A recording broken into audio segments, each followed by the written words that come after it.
Are you ready to transform your pool into a stunning oasis? At Mainland Pool Service, they're a family-owned business committed to keeping your pool looking pristine all year round. They believe that pool care should be proactive, not reactive, which is why their skilled team handles everything from routine cleaning to complex issues with precision. They prioritize clear communication and personalized solutions to exceed your expectations. Join the Mainland Pool Service family today and experience the difference their expertise and dedication can bring to your relaxation retreat. Contact them now at mainlandpoolservice.com. The heaviest metal credit card of all time. Rumored to be one of only 18 in existence. Plated with the very same tungsten that forged the International Space Station. And wielded at business dinners like a samurai sword. It's a classic corporate power move. But the real power move? Having end-to-end visibility on your most critical shipments. FedEx, the new power move.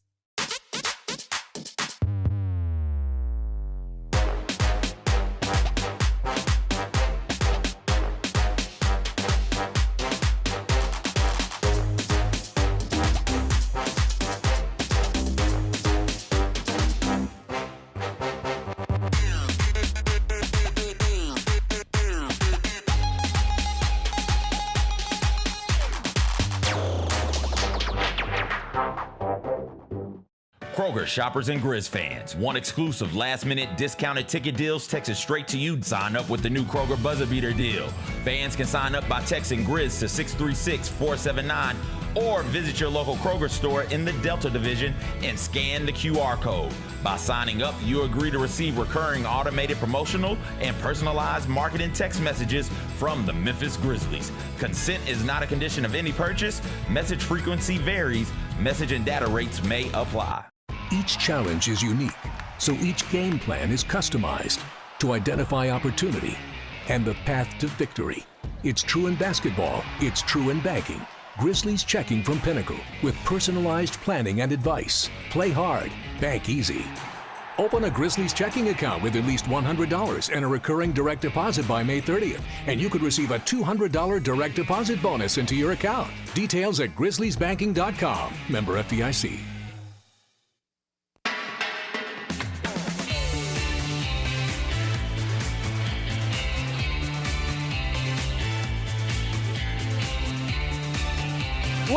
Welcome, everybody, into day 2 of our Grind City Media Mega Madness Show presented by the Tennessee Lottery. 12 hours of basketball yesterday leads to 12 more hours of it today. I watched 10 of those 12 at Max's Sports Bar yesterday. Shout out to Max's in downtown Memphis. We need stickers. We need Max's stickers for the laptop? No. Well, yeah, if you want to because you do that. No, we need JBS approved stickers. Oh, we can start putting them on places. So we can put them on our unofficial official hangout spots. Well, their sports We've got 2. setup That's pretty cool. clears. That's a good idea. It was a beautiful place to watch the game as the weather turned. They had the windows up and the fresh air in, and we have another mega show. It's going to be that. It's that kind of day. It's all right. We have another mega show. Lang Whitaker is going to join us. His poor Georgia Bulldogs got Kareem Abdul-Jabbar last night. Gary Parrish is going to join us from New York. The Vernon Show crew will take over about 90 minutes in. It is also the first official day of spring, so happy spring, everybody. And this is the only day of the year where we get 32 tournament games because we get day 2 of the men's action and day 1 for the women. So 32 games in action throughout today. I wanted to start with a question for the group, question for the team. At what point yesterday was your bracket a little busted? What was the first? Oh, it was South Florida by far. Oh, I'm so yes. sorry. That's what you get for hanging on to the American. I will never make that mistake again, unless it's my team, of course. But every other school in the American, sorry, never again. Never again. I thought my pick to win it all might actually lose to Siena, to Jerry McNamara coached Siena. We see 16 seeds hang around with 1 seeds often, even Howard giving Michigan a bit of a test yesterday. But we had never in the history of the tournament seen a 1 seed trail a 16 seed by double digits at half. And Siena led Duke by 11 at halftime of yesterday's game. And then you had the Malik Brown halftime interview where he straight up said the quiet part out loud. We thought this was going to be a cakewalk. We thought this was going to be a cakewalk. Yikes. No, you're down 11. They did come back and win. Jerry McNamara played his 5 starters all 40 minutes. He did not make a single substitution in that game. He said he went with the players that he thought had the best chance. That was his starting 5, and it was tough to watch them ultimately succumb as they clearly had tired legs down the stretch. I don't hate the strategy, but I was, even though I had Duke winning it all, just for the chaos of it all, I would have loved to have seen Siena actually knock off Duke, but Duke survives. That's how I'm going out. If I'm a 16 playing a 1, I'm going out with my best 5. Just as long as they can go. And damn it, if they got to go 40, they just got to go 40. You looked up with maybe 4 minutes left, and it was clear they've got nothing left to give. But damn it, go out there and fall on the sword, so to speak. Go out there and just do what you can. We were sitting at Max's, and Jacob and I are talking. Jake was screams. It's like, Jake, what happened? I'm looking at 4 different TVs here. What happened? Yo, Siena hasn't subbed anybody out. Duke has made 17 subs. Siena has none. It's like, wait, it's 6 minutes left in this damn game. Yeah. How is that possible? But that shout out to them. They pushed them to the brink. Howard pushed Michigan as well. Michigan was always able to sort of keep them at arm's length. It wasn't a comfortable win, but it was a 20-point win. But that is a 20-point win that felt more like a 7 or an 8-point thing. So this is great. These 16 seeds are getting so much better for various reasons. Right. Transfer portal, NIL, whatever it may be. This is going to be great. We're going to exist in a world where we see 16s beat 1s, not every year, but pretty often. Oh, it'll be close. You're speaking crazy now. 20 years from now? You're speaking crazy 20 now. years from now? Get ready for 20 years from Everybody now. Long else, Beach the State. discrepancy growing. CJ, we're going to see multiple 16 seeds beat 1. Discrepancy growing where? NIL. Oh, but see, because of the transfer portal, like that's what's opening this thing up. Yeah. I hadn't deep dived into Siena, believe it or not, after You had a 9-hour shift at Max's or whatever it was. You didn't go home I didn't and go look home and do at more That's research. the best time to Well, do that. I would assume a fair number of those dudes are transfers. You want to know what I did do? I deep dived into High Point.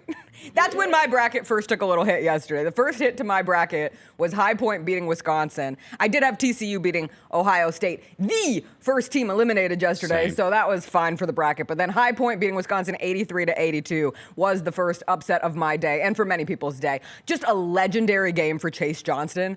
Legendary. His very first layup of the season is a game winner in the NCAA tournament. Dude, do you know how scary that has got to be going to the rim in that Open court, moment? Like, no I one would in miss front of that you. without question. I think a lot of people, if they're being honest with themselves, would miss that shot. Not Chase Johnston, No. who wears number 99, 6th-year senior, 26 years old, plays like 12 minutes a game. He's their three-point specialist. Like, not only was it his first layup of the year, he didn't make a single 2-point shot all year, and he only took 4 2-pointers.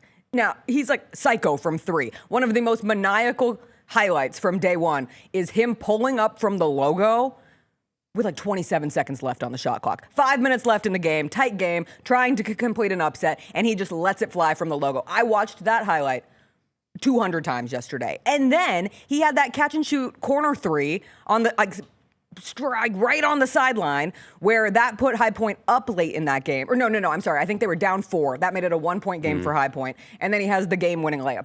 Absurd performance from Chase Johnston. Again, from somebody who wears the number 99 and is a 6-year senior. Like, those are the kind of stories that March is all about. Correct me if everything is kind of hazy yesterday because I was drunk off of basketball. At that moment, do you not scream, that's his first field goal? That's his first 2-pointer of the season? Yes. Okay, I thought so.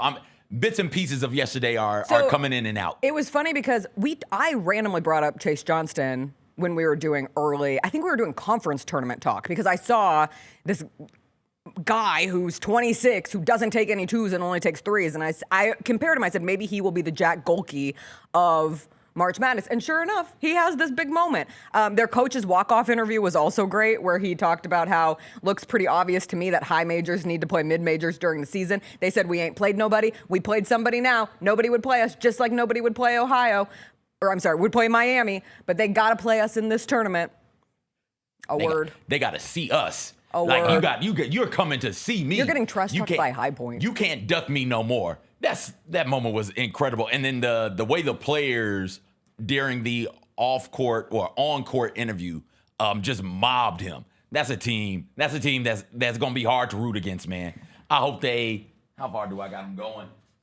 Oh, yeah, you had High Point. You had High Point? Yeah, he and Jacob Shout both out. had High Point. Because, again, you have to have somebody get these upsets. No, I saw Vance make the point in the chat. Like, they I got them in the Sweet 16. What? Oh, who do they beat next for you? Arkansas.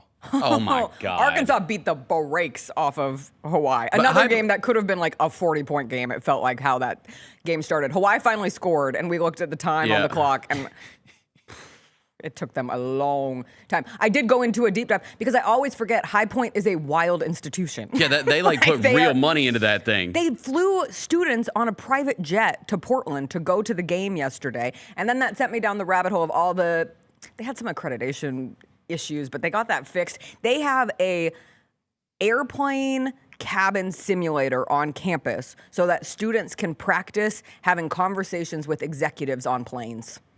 And they have a steakhouse on campus for the same reason. Sounds like they a do blast. all sorts of bizarre things. If you wear a High Point shirt on the shuttle from the airport to campus, it's free. So they're constantly after the marketing. Like, this is always good for them. Anyway, High Point gets the upset. It's not just the steakhouse. They got a Mediterranean restaurant. Oh, thank you. And I knew there was more. Teppanyaki? Is that how you say that? Yeah.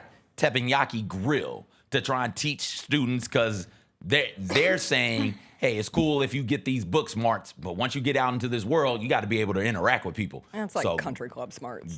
Yes. So free oil changes for students before they go to Christmas. That's incredible. So like Can I go back to school? High Point is a different sort of place, man. Well, shout out High Point. Good job. Shout out High Point. The other craziest game of the day was VCU coming back down 19 to beat North Carolina in overtime. 7th largest comeback in a tournament game, largest one since 2018 when Nevada came back down 22 to beat Cincinnati. Henry Vieser forgot the part where you have to hit the rim when you're trying to purposely miss free throws. I hate when that happens. Threw it off the backboard. No go. The onions of that Terrence Hill step back three to put VCU up in overtime was crazy. And his performance, 34 points off the bench. I went back and watched an interview that he did with Bruce Pearl last week, where Pearl was bringing up how 8 different guys have led VCU in scoring at different points of the season. And Pearl asked Hill, who gets the last shot? And Hill was like, I think it's me. And now, who got the last shot in this game? It was Hill. It was like one of those perfect clandestine moments of March. But VCU upsets UNC. Poor Hubert Davis. That's a tough fan base who was already no kind kidding. of on edge of wanting this to perhaps be the moment that they make a change there in Chapel Hill. But blowing a 19-point lead in the first round, not great. Yeah, man, it's we get some of these. We're going to get some more of these today where the name, the brand loses to a feisty, good quality team. It's a one-game scenario. Anything can happen. I wouldn't necessarily move on from Coach Davis. I don't understand why everybody else would want to move on from him. But, hey, that's just me. That was an incredible game and an incredible moment by VCU. And listen, man, sometimes I know we throw everything up on social. I think sometimes it's best to just let the game play out and then go to social and say things. Because North Carolina had that tweet up 19 with everybody celebrating. And like, oh, okay. And it was all downhill after that. Like, come on, man. Up 19 at the moment. No, they didn't lie. Don't do that. At the moment was critical in that tweet because any moment you might not be up 19. Yeah, no, like just don't do that. Leave that alone. I think the disappointing thing was like the afternoon was so awesome and the nightcap was just it fizzled out about 8 o'clock last night. We were done. Yes. Well, Yeah, you had about 9 o'clock. About 9 when o'clock. the VCU game ended. The Texas BYU game was at least interesting. Really tough day for the state of Utah. A really tough day for the state of Utah between BYU losing to Texas and also the news that Frankie Taylor Paul's season of The Bachelorette has been canceled. Taylor Frankie. Taylor Frankie. Sorry, yeah. thank you. No worries. Taylor Frankie Paul. I knew we had a good person on our hands. But yes, Taylor Frankie Paul's season of The Bachelorette canceled. She was part of the Mom Talk situation that led to the Secret Lives of Mormon Wives. And then there was reports this week that they had paused filming for Secret Wives of Mormon Lives because of his situation involving her and her ex that got physical. And then a video came out yesterday from 2023 of her throwing chairs at her ex with their child there, which is just really sad. But The Bachelorette canceled their season. That was in the midst of all things. Like yesterday, something has to be pretty big news for it to usurp March Madness talk on the first day of the tournament. And that was absolutely the case. Like I had all my group chats were going off, men, women. How do you cancel a season of The Bachelorette? And it just happened. Well, and I've never watched it, but I know that The Bachelor, The Bachelorette has always had this weird sports crossover thing going on for like the past decade. Yes. And so it was only fitting that it crossed over the first day of March Madness. But yeah, that it's big news. It's like transcended just this like weird little show that, you know, me and my wife watch, you know, for the past couple of years. But the video, what do they do? That's they dance on TikTok. That's millions of dollars that they. Oh, you're talking about what does the Bachelorette do? Gotcha. Oh, you're not talking about the family and the poor children of this couple. No, forget that. What happens to the money? Yeah, because we know children broke at home. They'll grow up and they'll be fine or they won't. I got that. What happens? I've never seen this though. I've never, to my knowledge, seen a reality show that's been filmed and shot that's already gotten the money into it and they've already spent the money on it, just not air. Yeah. And then it was so crazy. That happens. BYU loses. And then another couple from Secret Lives of Mormon Wives, it's reported that they're getting a divorce last night. It was the ultimate news dump. It was like, maybe we should just sprinkle Let's do this now. Maybe the rest of the state's busy with other things. Look out, Utah State. Is that Look out. Is that why BYU struggled? Were they distracted? They might have been. I mean, what does Mom Talk think about BYU? I don't know. Utah might be a cursed state. Like you think about all that's happened in Utah recently, BYU losing. You got the Mormon Wives thing popping off as well, the divorces. Yes. You got the cancellation of ABC and other things that have happened in that great state or once great state. The Jazz find a way to consistently be beyond terrible and beyond bad. I can't think of anything else that happened in Utah. But interesting Jazz, just random sports notification I got this morning. The Jazz are signing Kennedy Chandler. Did you know Kennedy Chandler leads the G League in assists? Oh, good for him. Yeah. Former Memphis.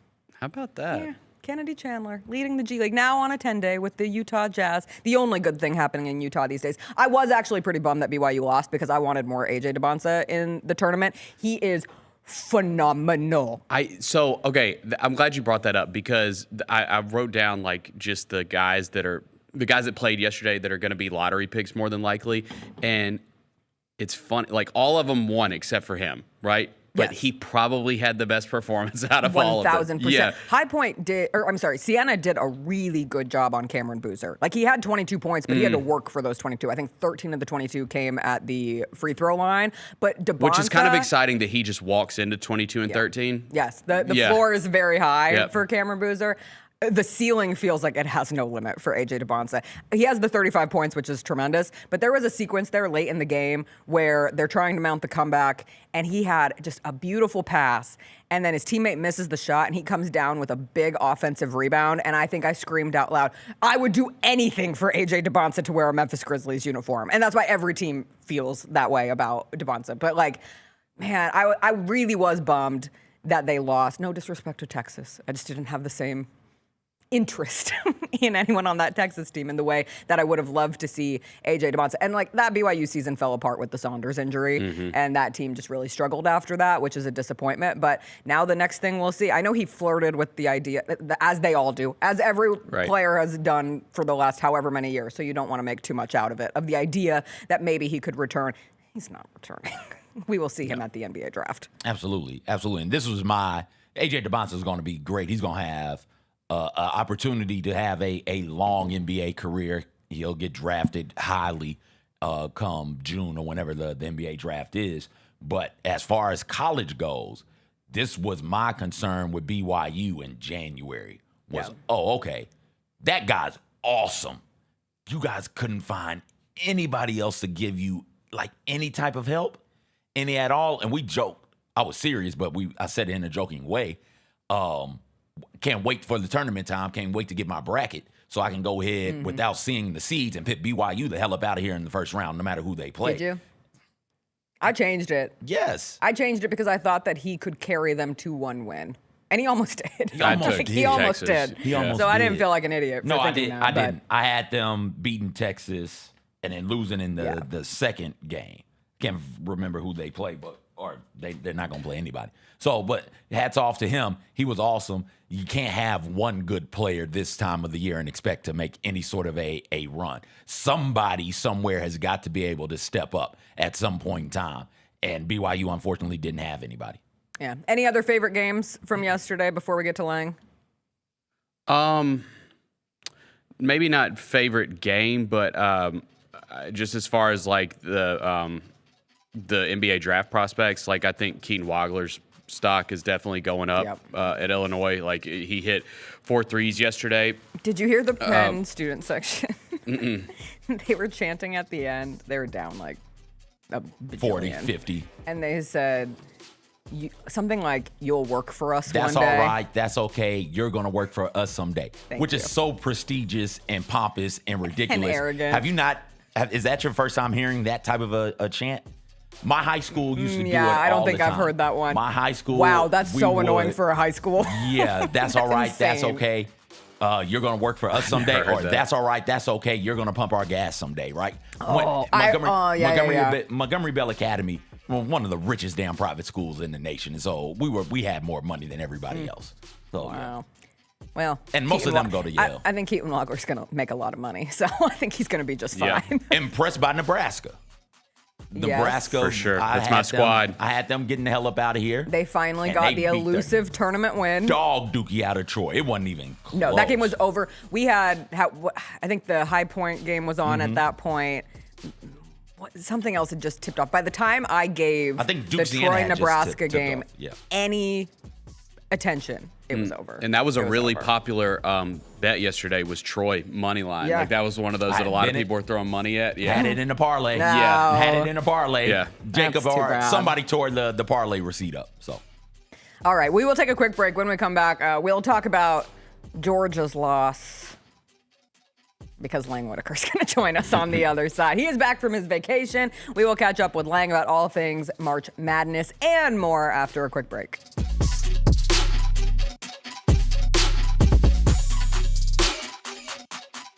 When the arena lights dim for a concert or when the crowd becomes one at a big game, you can almost feel like you're the biggest fan. But who's your biggest fan? It's the person who will get you home safely after a night of drinking. It's a person who looks out for your life to make sure you leave the stadium with someone sober. This could be a designated driver or someone who offers to give you a ride share. Because in Tennessee, fans don't let other fans drive drunk. Brought to you by the Tennessee Highway Safety Office, a division of the Tennessee Department of Safety and Homeland Security. Talk me through what you've been going through since draft night. Just a lot of figuring out of things coming off the bench over there at Utah, just trying to find a role over there, and then here in the whole year. Things are going to be different after the deadline. Rookies don't get traded, so we'll see how it is after that. Rookies do get traded, in case anybody was wondering. You weren't even worried going into the trade deadline, were you? I mean, not at all. I'm going to be honest with you. The Chris Vernon Show, live on weekdays at noon on YouTube at Grind City Media and the official Grind City Media app. The Oklahoma City Thunder are expected to cede all Supersonics history back to Seattle when that city gets a new NBA franchise. And Oklahoma City has said, when you guys get your little basketball team, we'll give you all your little history back. So you can have all your little Gary Payton and all your little Sean Kemp stuff, and we'll just focus on our Shai Gilgeous-Alexander MVPs. That seems fair, doesn't it? The Gary Parrish Show, live on weekdays at 10 a.m. on YouTube at Grind City Media and the official Grind City Media app. Grizzlies fans know it's the team that gives you the edge. Big River Steel does too. And much like the Grizzlies have recruited legendary talent, we want you to be part of our team. Are you ready to be part of something legendary? Then visit www.bigriversteel.com. That's www.bigriversteel.com.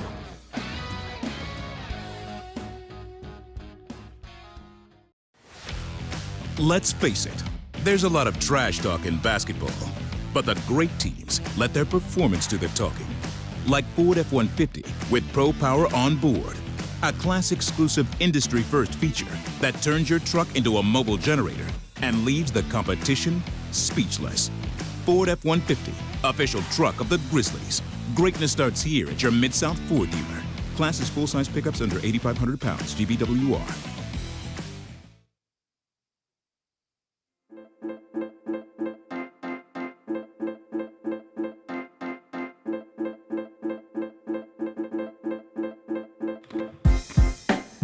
Welcome back to our College Hoops Mega Madness show. Joining us now is Mega Mind Lang Whitaker. That's right. Lang, happy Friday. I'm here for the rest of the day.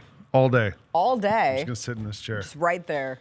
Yeah. You could watch basketball. We got lots of screens. Until the double post. I'll be here through that. Don't you have to do the warm-up show too? Yeah, Come I on. can do There's it from lots here. of things. Hey, speaking of, It's been done it is a Grizzlies game It's night. wrestling night. It is It's not any wrestling night. night. And these are the giveaway tonight, which I think is tremendous. You can get these Really good. very cool Jey Uso style sunglasses if We're you going come. to yeet to a victory over the Celtics. Are we? We got one this week, Lang. Let's we'll take a pause. Yeah, pump the It is fun. brakes. Friday night, Celtics coming into Yeah. town. I think Jason Tatum should play because he's not playing in back-to-backs right He's now. But they averaging didn't play 21 a last game. night. Yeah. So you get Jaylen Brown, you get Jason Tatum in March. Yeah. I think the Little energy March should be Madness good. in Memphis. Multiple wrestling matches. It says plural. Oh yeah, there's some matches in the arena pregame. Okay. Because 5-star Dustin Starr, the Memphis wrestling impresario, is going to come on the warm-up show. So we were texting last night, and he said there are some matches up on the terrace. They have the ring set up. And then normally in this situation, and I haven't had this confirmed, but normally this is when Grizz jumps off the platform on wrestling night, usually to vanquish the opponent. So I'm assuming that happens tonight. I don't know. I would be disappointed if it didn't. I think there's going to be matches out on the plaza too. Oh, are there? I think so. I heard Yeah, I heard Dustin that. say I heard that Yeah. as well. So we'll be locked in for Grizzlies Celtics while also following the NCAA tournament because it is that time of year. How did you spend yesterday? On the I game was first very day? disappointed because nobody, all you want to do is just watch college basketball games all day long. And my son had a doctor's appointment and I had pulled duty on that. And then my son, he's on the school baseball team, and the game got rescheduled for last night at 7:30 in South Haven. No. So it kind of takes out your whole night. I got home just in time to watch Kareem Abdul-Jabbar kill the Georgia Bulldogs. How did that make you feel? I wasn't shocked. Georgia's outscored teams all year long, and they're terrible on defense. And St. Louis just got layup after layup after layup. And then they began the game 1 for 15 on threes, and they were just so far behind. There's just nothing you can do. Robbie Avila was picking them apart. Milt Chamberlain, Kareem Abdul-Jabbar. He prefers Rob Wave. That's not bad. I thought of last night. I thought of White Howard. Oh, that's a good one. That's a good one too. He is just like the prototype. Like if you said build a character, like a March Madness character. He looks like somebody you'd make in 2K. Yeah. He's got the specs. You put in all the weird accessories to be hilarious, and like the bad tattoos, the specs, the crazy. He has like a giant bruise on his left arm. And he plays for the Billikens. Yeah. It all comes together for. And their coach Robbie looks Avila. like Brian Daboll. They're playing in Buffalo. He does. He does, right? I was watching. They're in Buffalo, and I was Yeah. like, "Oh, Brian Daboll is coaching the St. Louis team." Yeah. But yeah, they're good. They're going to be fun to watch against CJ's, I believe, Michigan Wolverines in the next tomorrow. Yeah, it'll be good stuff. And he's a player that, all right, he can push people around some. And look, as much as I enjoy watching Mara, he's a player who can get pushed around. He's tall, he's pretty agile, but just from a strength standpoint, you can move him around, and he will get in foul trouble, especially if you consistently go at him. Because he's so active trying to protect the rim, he'll go for shot fakes and find himself in precarious positions and situations. I look forward to seeing that matchup. It reminds me a tad bit, and we get this all the time in basketball, but it reminds me of some of not Kennedy. What's my man's Kenny Lofton. Kenny Lofton I know. going up against Wemby and some of these longer players when they were That's a good younger. comp. Yep. And all Lofton would do is just get in there and push them around. They just weren't strong enough yet to handle it. I was texting with some people last night, and I was like, we need to get Robbie Avila after the game, after the tournament, because he's in his final year, I believe. Yes. Yep. He should be the next Kenny Lofton for the Memphis Hustle. We should bring in Robbie Avila to be like fan favorite for the Hustle for the next year or so. I mean, he could probably come in right now. The Grizzlies don't have. Why stop at the Hustle? Can he play tonight? Can he go right now? Can he play Half a the Hustle is back-to-back? on the Grizzlies. Can So, he yeah, come and help us out this evening? Because it would be a little helpful. Have him for push around this Nemus team. Keita or whatever against the Celtics. So you had a busy day yesterday. I always actually find it interesting for people who can't just sit down and be a complete degenerate and watch 12 straight hours of basketball. What crossed your timeline the most? Like, what did you see as the most talked about game that led you to learning Duke more about that Siena, one? while that was happening, but that was actually during my no, it was while we were at the doctor. I was sitting around waiting for the doc. I was so mad because they took a long time to get in there. And I was like sitting there furious. I was in the exam room on my phone watching. I also had trouble because I had the Max app, HBO Max, which had 3 of the games, but it didn't have the CBS game on it. Oh, that's good to know for my planning. So I think you got to get the NCAA app, And the then actual Final Four app or whatever. Or their March Madness app. as a new YouTube TV YouTube TV makes it So very how easy. how are you watching TV, Lane? Like, On what's your TV? provider? What's your provider? Oh, Xfinity. Okay. So So I have, Xfinity wouldn't let you get the CBS channel. I didn't even try that. So what I've done before is didn't have Xfinity. People I know had Xfinity. Yeah. Password sharing, which I would never do, but they would have it, and then I could log in and get channels, so I could get the local channels. on Xfinity DirecTV, Stream on is their app. XTV. Yeah, I probably should have tried Xfinity, that. I don't know. Okay. But anyway, We live and we learn. A lot of people were talking about that Duke game. High Point, Wisconsin was a big topic of discussion. I wanted to watch AJ Dybantsa because I've watched him a lot this year. Yeah. I mean, the rest of that team is so bad right now. But he's still almost, we talked about it in the last segment, almost carried them. He was to a awesome. comeback Yeah, against he's Texas. great. It actually reminded me of when Kevin Durant was on Texas. And they went to the tournament and made one game and got out of there. And he carried Texas back then. Dybantsa was carrying them, but it just wasn't enough. Now also I wanted to watch that Arkansas-Hawaii game because Arkansas to me is like the sneaky team in this tournament. I talked about this the other day on some Grind City media show because, they're coming in hot. They've got a guard who can score a lot of points. They've got like athletic guys who can play defense. They kind of have like a sneaky, really good team. And they got Calipari, who's like working the refs over there. So Arkansas is the team to me that I kind of had making a little run in this I got them in the tournament. Final Four. Yeah. So I was kind of interested to see how they came out yesterday and played well. The other guy got hurt in the game yesterday, sprained his ankle. Wilson's his name. The other guard for Arkansas. Stayed in the game, looked okay, but like I don't know, maybe that's something to keep an eye on. That Brazil dunk at the end of the first half was electric. I just couldn't get myself to pick Arkansas to beat Duke, and then watching Duke yesterday, I said, God, I absolutely could have had. The funny thing with happen. Duke was like their zone defense was really good. And like, with Duke, it's always man to man. That's all they do. But then when they went to the zone is kind of when they made a run in that game. Or not Duke, I meant Arizona. Arizona's who they match up with on that side of the bracket. With the Duke part, it's St. John's, who we'll see later today, and that was also one that was hard for me to pick against. Yeah, I don't know. But Duke is interesting. Cam Boozer is the guy who everyone has been talking about, but his brother ended up being the better player in that game, basically, for Duke, Caden Boozer. Well, we were talking about Caden Boozer, and at some point, my friend was there, and we were talking about Caden Boozer from my wanting him to be like a long-term college player. And my friend didn't know that there were 2 boozers on Duke. And so she was talking to her husband later, and she was like, man, they were hating all over Cam Boozer earlier. I thought everybody expected him to be a top pick. And I was like, no, not yes, Cam Boozer, please, Cam Boozer, come to Memphis anytime now. No. His brother, other Boozer. The way you just imitated your friend, is it Francis McDormand and Fargo? They were hating all over Cam Boozer. They were hating all over Cam Boozer. No, he was great in that game. Cam Boozer was really good. Yeah, I saw a really good comparison for Cam Boozer. And at some point when this is all over, Gary Parrish and Bennett will be involved too. We're going to start working on the draft board breakdown show. And I always watch these guys and try to think of them as NBA players, especially this time of year. For me, watching the NCAA tournament sort of like a buffet of college prospects because you get to see these guys and think about how they translate. I've now heard you say buffet twice because I also read. That's I didn't right. hear you, but I've Basketball had buffet. you say buffet in some way. You In called the it a newsletter. basketball buffet in the newsletter, a That's right. sports smorgasbord, a college I thought I had a painter's third one. cornucopia. Cornucopia, yeah. It was good. Cam Boozer, it's hard to compare him to people because he's not crazy athletic. And there's been so many guys who've come along who are just wildly athletic the last few years. And Cam Boozer's kind of ground bound, but he's smart. He beats you. He makes good reads, sets screens. And someone compared him to Kevin Love.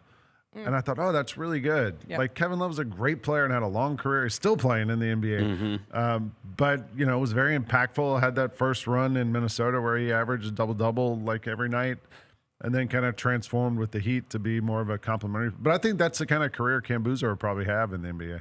With Dybantsa, Boozer, I was looking through your list of top 6 draft prospects. You then go Darryn Peterson, Darius Acuff, Caleb Wilson, who didn't play for UNC, and their season went to the toilet after he. What'd they go after he got hurt? I don't know. It wasn't good. Did they win a game after he got hurt? Yeah. Anyway, they lose yesterday, blow a 19-point lead to VCU. And then Kingston Flemings is your other. And so we'll get to see a couple of those guys today. Is there Peterson's one of those? today. Peterson is Yeah. maybe, we haven't even talked about it enough on what an interesting story it is for Darryn Peterson going into this season, because I think some people tapped out on the Darryn Peterson. It just got a little exhausting. You know, right? kind of quietly, he's played 18 of the last 20 games. Yes. But he's also not been great. He's shooting 37% from the field in those games, 33% on threes the last 9 games.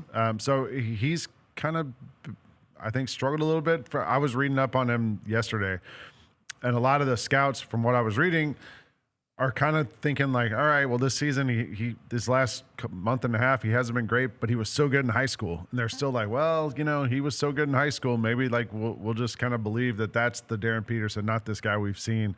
Because this whole season's just been weird for him. Yeah. You know, all these games missed, the cramps, the whatever, tapping out of games in the middle of games. I kind of thought all along, like, all right, this is when he can make a name for himself, right? Yeah, well, they put out that story, and we kind of talked about it yesterday with Vernon. Like, it felt like a damage control a little bit. Like, hey, here's why he's set for this whole part of the season, and now it's go time. Like, it's like we gotta make up some ground here to stay in that number 1 slot, right? but Number 1 overall pick. Effective damage. If you have that and then go and put now make a together run. a successful, impressive run in the NCAA tournament, congratulations, you controlled the damage. Yeah. Like, people won't talk about it. Now people will say, well, you know, I read that article where he talked about the full body cramps and the true trauma that he endured of going through that experience. And he had the flu and he had a sprained ankle. So what was he supposed to do? And did you see him put up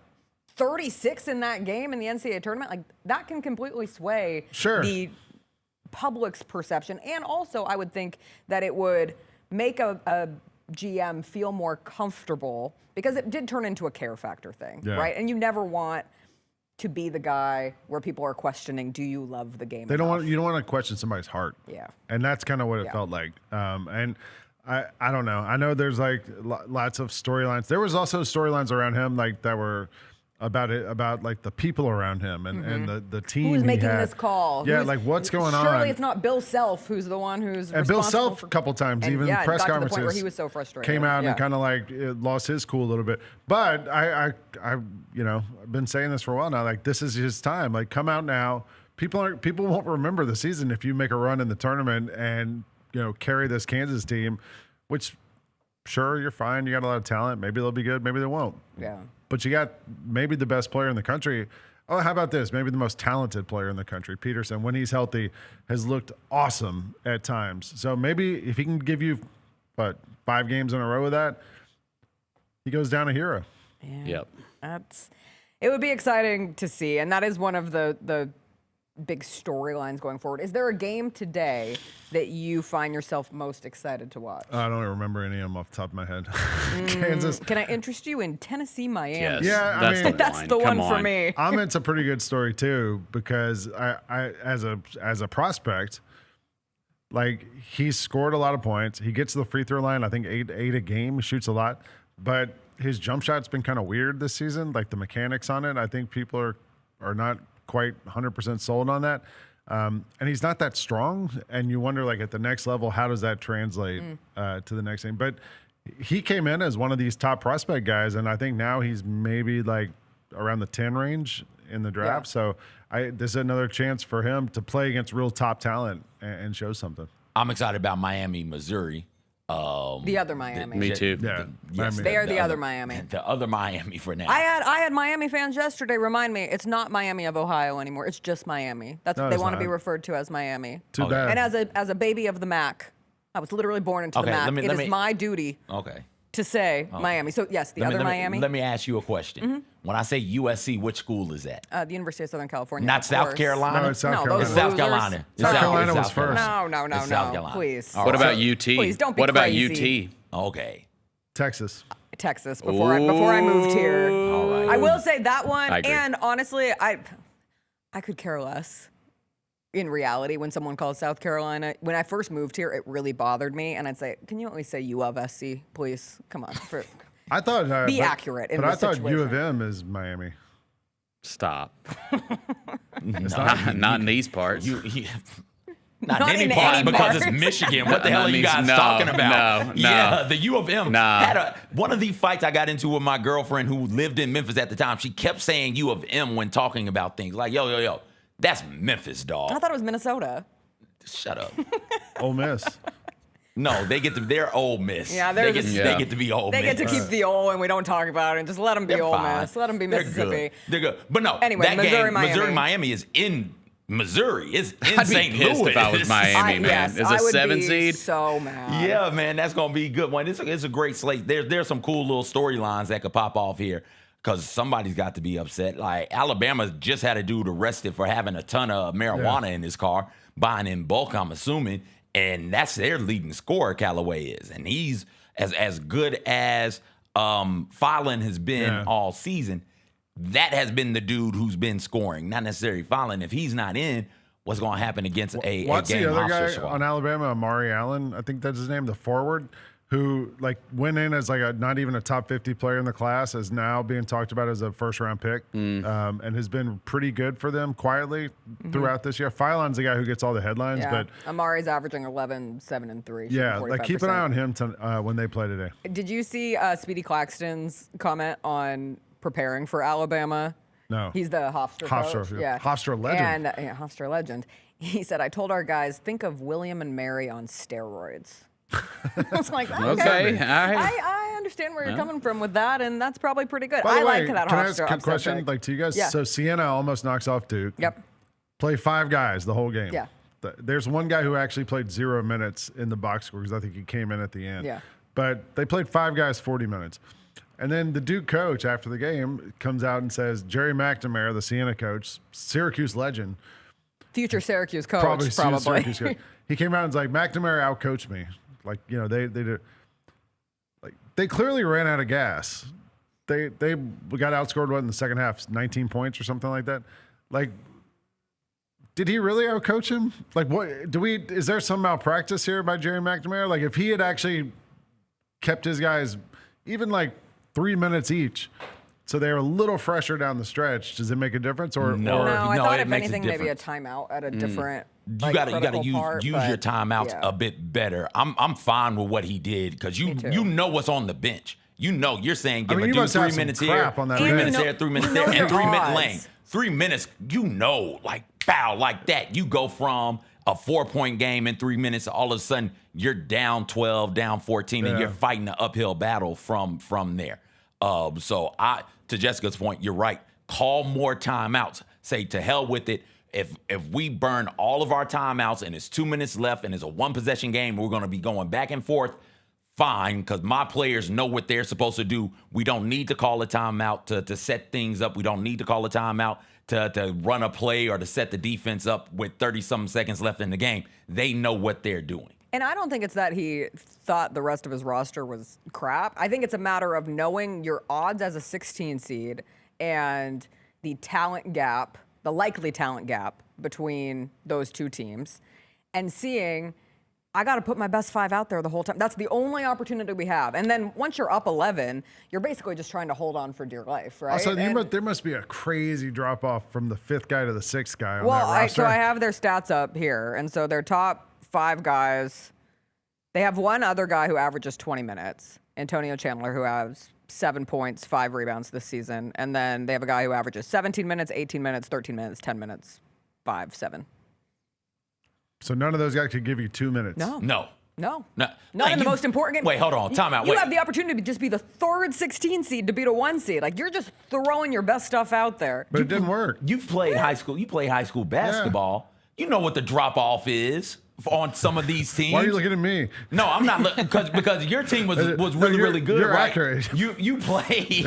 There's a reason I didn't play unless it was a blowout. Although, like, you know what the coach would do? He'd put me in with 4 starters.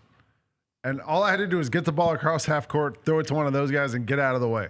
Like, I would think there's one dude you could put in for a second, for a minute at the end of the half. You know, give him right before a timeout, a mandatory, whatever. I don't know. I just thought, like, Siena, they gave it all they had. I guess they were in the game. It was fun. Didn't have enough to win it, but I would think, I don't know, man. It feels like they could have done it a different way and maybe had a little more success. It makes sense to me. It makes sense. I hear what you're saying. It makes sense for Siena to do what they did against Duke, because that drop off is going to be steeper, right, between Siena's bench and Duke's players. Texas Tech does this also. Texas Tech's bench plays 19.4% of the minutes, and that's lowest in the nation. Their production is coming from 90% of their production is coming from their starters. There's no topping because of the injury, and they do something similar to what we saw Siena do, and that doesn't make sense to me because you're Texas Tech. The drop-off between your bench and your peers should not be so great. You just can't run your bench out there for them, and they played today also. That'll be fun to see how they end up utilizing their bench. I think more of these teams, these non-power conference teams, need to find their own Chase Johnston, the high point guy. Yeah. Because, like, he averages 12 minutes during the season, but they're able to run him for 22 last night, and he came up with obviously the game-winning layup, but those 2 threes were 2 of the most critical shots of the game. So you just get this specialist that you can throw in as as someone who could swing a game. And it's not always going to work. Like, you have to know that they're not playing at Duke for a reason. Yeah. But here's this 26-year-old that you're able to essentially swing a game with. And sometimes, to your point, Lane, you don't know until you throw them out. You just got to have blind faith in dudes. Right. Did any of us know that when Spike Albright checked into that national championship game in the first half and Michigan was struggling, did anybody think Spike Albright was going to go off and keep Michigan in that game? No, you sort of just throw these dudes out there and say, hey, I got faith in you. You find a guy on a heater. Go do it. Yeah. Like, do your best. And sometimes it works. Oftentimes it doesn't, but you don't know until you do it. To bring this back closer to home, Wednesday night against the Denver Nuggets, the Grizzlies played 12 guys, at least 10 minutes. They played that whole roster up and down, and everybody got a lot of playing time. And they kind of overwhelmed Denver. They just gave them too much to keep up with on the second night of a back-to-back. All these teams are more rested in the NCAA tournament, so I don't know if it matters that much. But it's still, I get the concept of depth matters. A single game. What can you do? One shining moment. It's not a playoff series where adjustments get made. It's one game, right? And so weird stuff can happen, and you kind of strategize from there. Are you worried about the SEC? You're Mr. SEC. I am. And now, obviously, you're Georgia. You have the most teams in the tournament. And baseball. And baseball. Yeah, and baseball. And baseball. Am I worried about the SEC? I'm concerned about the SEC in this tournament. No, I think Arkansas is good. I think they'll be fine. I don't know. Last year we saw all those SEC teams get in, and then none of them did anything. Yeah. Florida won it all. And then Florida wins. And then Florida won. Yep. So I think you're going to overwhelm with teams, and maybe one of them hits. But I don't really expect much from these teams. I watched them all this year. I watched every Georgia game, so I saw all these SEC teams play.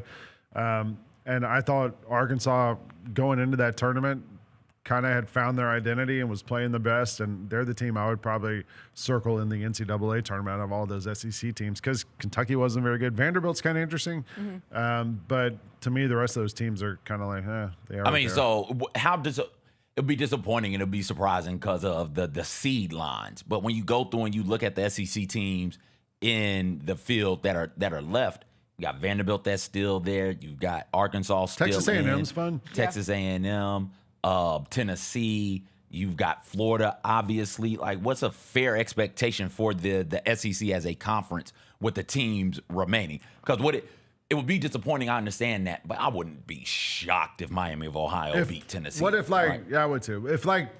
But I mean, are we shocked that Georgia lost to St. Louis? No, and if Santa Clara is one of the hottest picks to beat Kentucky, which is why Kentucky will probably Kentucky's beat them, not very good, though. Yeah, exactly. I mean, I think if 2 or 3 of these teams make the Sweet 16, you're fine with that. Yeah, it's cool. I mean, we can talk again once the college football playoff comes around and the SEC has their own playoff this year. But, It's a different story. Because they got to leave because they hadn't won in 2 years with an actual playoff. We had to let other people breathe a little bit. Oh, okay. Thanks. How kind of you, Lane. That's so kind. That is so kind. You picked Duke to win it all, like I did. me. You did in You your and I Grind did. City Media newsletter. Those of us who all hate of fun. our picks. Yes, and when you texted me yesterday during the show, I just kept it as simple.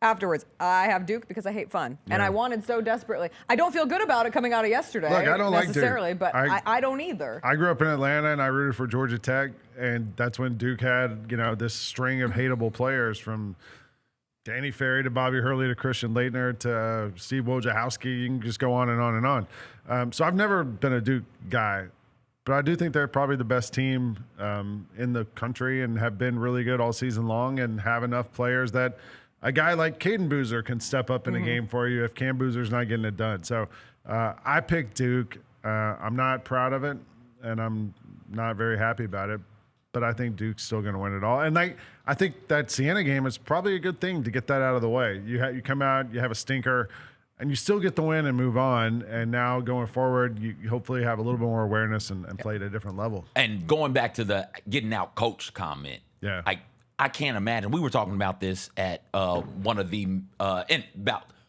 we were talking about this as a slowdown at Max's, which is one of the family of JBS approved bars, and it was, hey, if you're a 1 seed, are you even preparing for a 16?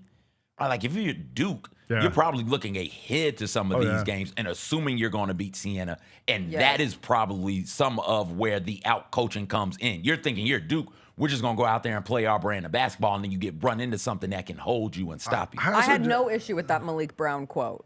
Which one? Where he said that they thought that it was going to be a cakewalk. You know the issue I I had? we ask for these guys to give honesty, and I thought that was an exceptionally honest quote. Yeah. And true, and there's nothing wrong with it. I thought that there was somebody tweeted yesterday that Siena was playing so well that Coach K's back problems were flaring up again. God.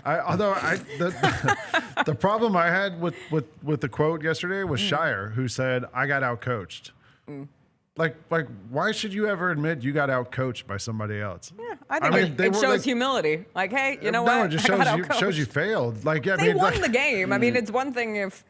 Well, I would still appreciate the humility if they lost the game and the honesty and to say, hey, I got outcoached. Well, if you lose, that's one thing. If you win and come in and stink for most of the game and get outplayed for most of the game, like what? I mean, I get maybe he's trying to take some pressure off his players or whatever, but that quote think it's a combo of a lot of different things. One of the things we hadn't said is like you got to give Siena credit. Yeah. You just almost lost, and that is your McNamara is a peer of yours, not just as a coach, but as a player. So come out and be like, hey, we almost lost. Siena played awesome. Coach McNamara did a great job. Well, I think that they're showing I think that what you're seeing, especially yesterday, is they're showing like an attaboy to a lot of these lower seeded mid-major head coaches. Like you saw it with Matt Painter in his press conference last night too about guys getting recruited from a team that's playing in the NCAA tournament right now, and so I think they're trying to help out guys that they know in the business a little bit with the quotes.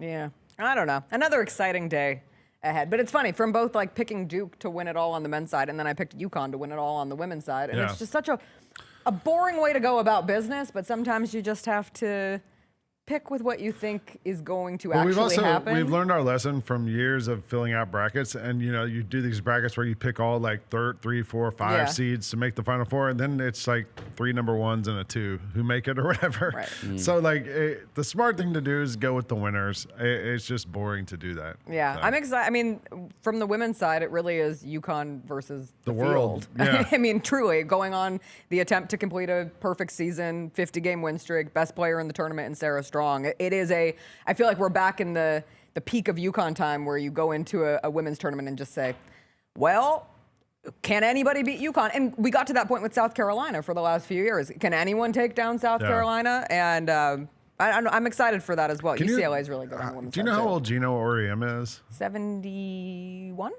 I don't know. I'm just wondering, like, because you said it feels like peak UConn times, and it's like how many of those the have we same had? guy. Like he's been there the whole He's 71. time. Yeah, good job. Perfect. Like the fact that he's been there this entire time is kind of remarkable and probably not talked about enough, in my opinion. That you know. Well, that was where when they won last year, it had been a decade since they'd won their last, and so when you have championships in the 90s. The 2000s, the 2010s, and then the 2020s, all separated by a pretty significant with the same period, guy, with the same head coach. Like that is such a rarity. That's unbelievable. And it is absolutely crazy. Those SEC schools, though, like South Carolina is very good. Texas is very good. LSU always with Kim Mulkey will be interesting. Who do you have winning the women's side, CJ? I don't think I asked you. I just want to see what Kim Mulkey wears. That's also one of the fun side stories Jessica. of the tournament. Oh, I'm sorry, Michigan, of course. Michigan. My Final Four, UCLA, Michigan. That's the one that I think could beat UConn. If I take my fandom out of it, is UCLA. Betts is such a phenomenal college player. Reminds me of when Cardoso was at South Carolina. Reminds me some of Brittany Griner at Baylor, where there's just so much. Aaliyah Boston, another one where she's just so much bigger than everybody else. You can throw it to her, and you know she's going to get you a quality look at it. If UCLA plays UConn, and that's the matchup that a regular person would have, that could be a really, really fun game, and UCLA might be able to pull off the improbable. But my Final Four, UCLA, Michigan, UConn, South Carolina. Nice. Before I let you go, Lang, did you see what Luka did last night? We're also focused on college basketball, and then Luka goes and drops 60 against the Heat. It's been a good couple of days for the NBA and Wemby last night too. For all the talk about college basketball and everything going on, it was a good night for the NBA with all that kind of happening. I don't know how much attention that got. Second half of a back-to-back, Luka going 60, and then Wemby hitting the game winner. And LeBron had a triple-double. And 2 nights ago, LeBron was 13 for 14 from the field. It was like almost perfect and helped him get a win too. Oh, the man is 41 years old. The Lakers are kind of like, I mean, we talk about liking Duke and having to swallow our pride and be like, they're good. The Lakers are the same right now. Lakers are really good. Yeah, that Wemby game winner too, because it won the game and secured them their spot in the playoffs. They become the second team this week to secure their spot in the playoffs with the Thunder. There's a still shot of it that the Spurs put up on socials, and it's just like, I hate using this word. It's overused with the aura of that photo is pretty high level. I was in France last week, and I went to lunch one day with a buddy of mine in Paris who's a sports writer, and has followed Wemby since he was like a kid, basically. And he was like, he said, the thing with Wemby is like he cares so much. Like he's like, some of these guys, they care about their career and stuff. Like he just cares about winning, and like he does these things like going to the workout with the Shaolin monks and stuff. Yeah. And he was telling me a story about Wemby and his agent going there. And Wemby told his agent, come with me to do this thing with the monks. And he was like, okay, whatever. It can't be that hard. And he said they had to sit on the ground for 3 hours without moving in like a cross-legged position. And the agent was like, oh, I can do this. This will be fine. And he said after like 10 minutes, you're like starting to cramp and it hurts. And then he was like, I can't stop doing it because Wemby will think I'm like soft if I stop doing it. So he said like after like 30 minutes, you start sweating and like your body starts moving. And I guess for the monks, this is what they do every day. They sit there for 3 hours and just chill. Sit. And Wemby was doing this like that. So that was Wemby's off season, was working out with the Shaolin monks and sitting still for 3 hours. I don't know if I could do it. I sit for 2 minutes and I'm like, where's my phone? Yeah, my back hurts right now from getting out of bed. My back hurts. What's going on in this world? I was trying to do some stretches this morning, get everything all loose and limber. I don't think those are stretches. Yes, the best thing. Oh my gosh, I've told people on the show. That you just my dabbed. husband is doing these like morning Chinese like workouts that have become very viral on TikTok. And so he goes through a little like stretching and movement. Yes, a stretching and movement routine every morning. And he's going to kill me because I also started doing them last night at Max's to show everybody. But they're very good. They're supposed to, really loosen you up. And the number one exercise that they say to do is the one where you just like go side to side with your arms going full, because it gets, so if you're only going to do one, you do this one. I started doing the yoga on YouTube about 2 months ago because I've been like doing a lot of like cardio for the last year. So I wanted to like switch it up and do something different. And I did the yoga videos on YouTube, which are like 20 minutes, 25 minutes. But I found like that was too much for me. Like that was the bridge too far. I did it for about 3 weeks and it was fine, but I don't think it really helped my flexibility. And it was just more time of my day I was spending doing things that I didn't have time in my day to do. So yesterday I went back to running for the first time in a while. So I ran 3 miles yesterday. 'Tis the and now my season. back's killing me. All right. Well, thanks for joining us. You can sit here all day long. We'll see Lang on the warm-up later tonight, I'll be here tonight on Grind City Media. We'll take a quick break. When we come back, Gary Parrish has been very, very busy with CBS Sports for March Madness, but he is kind enough to join us. In the next segment, we'll get GP's takes on day 1, what he's looking forward to here on day 2 after a quick break.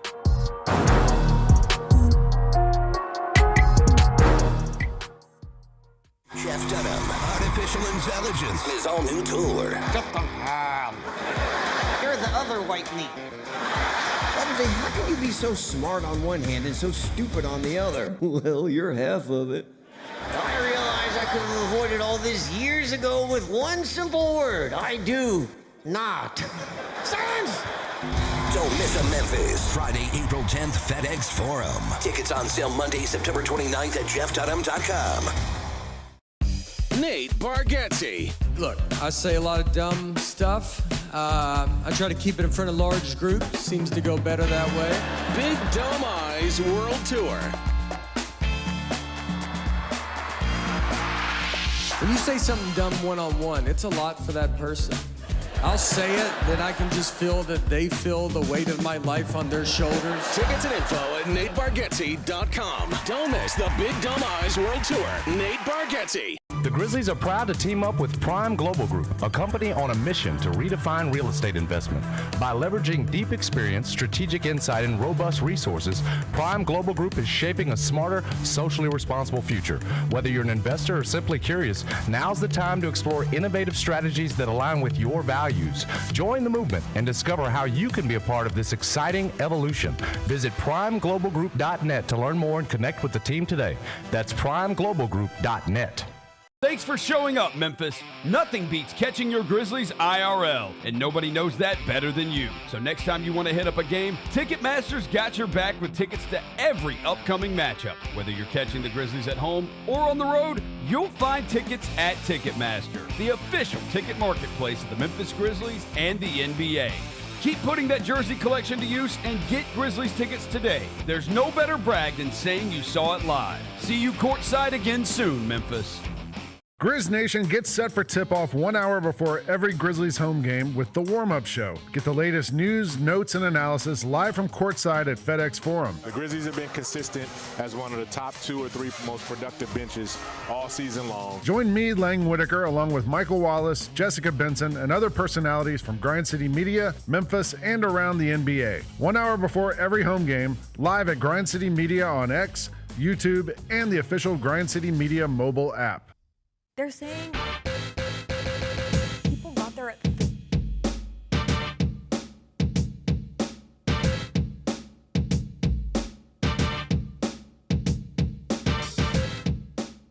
Welcome back into our Mega Madness show. Yes, CJ.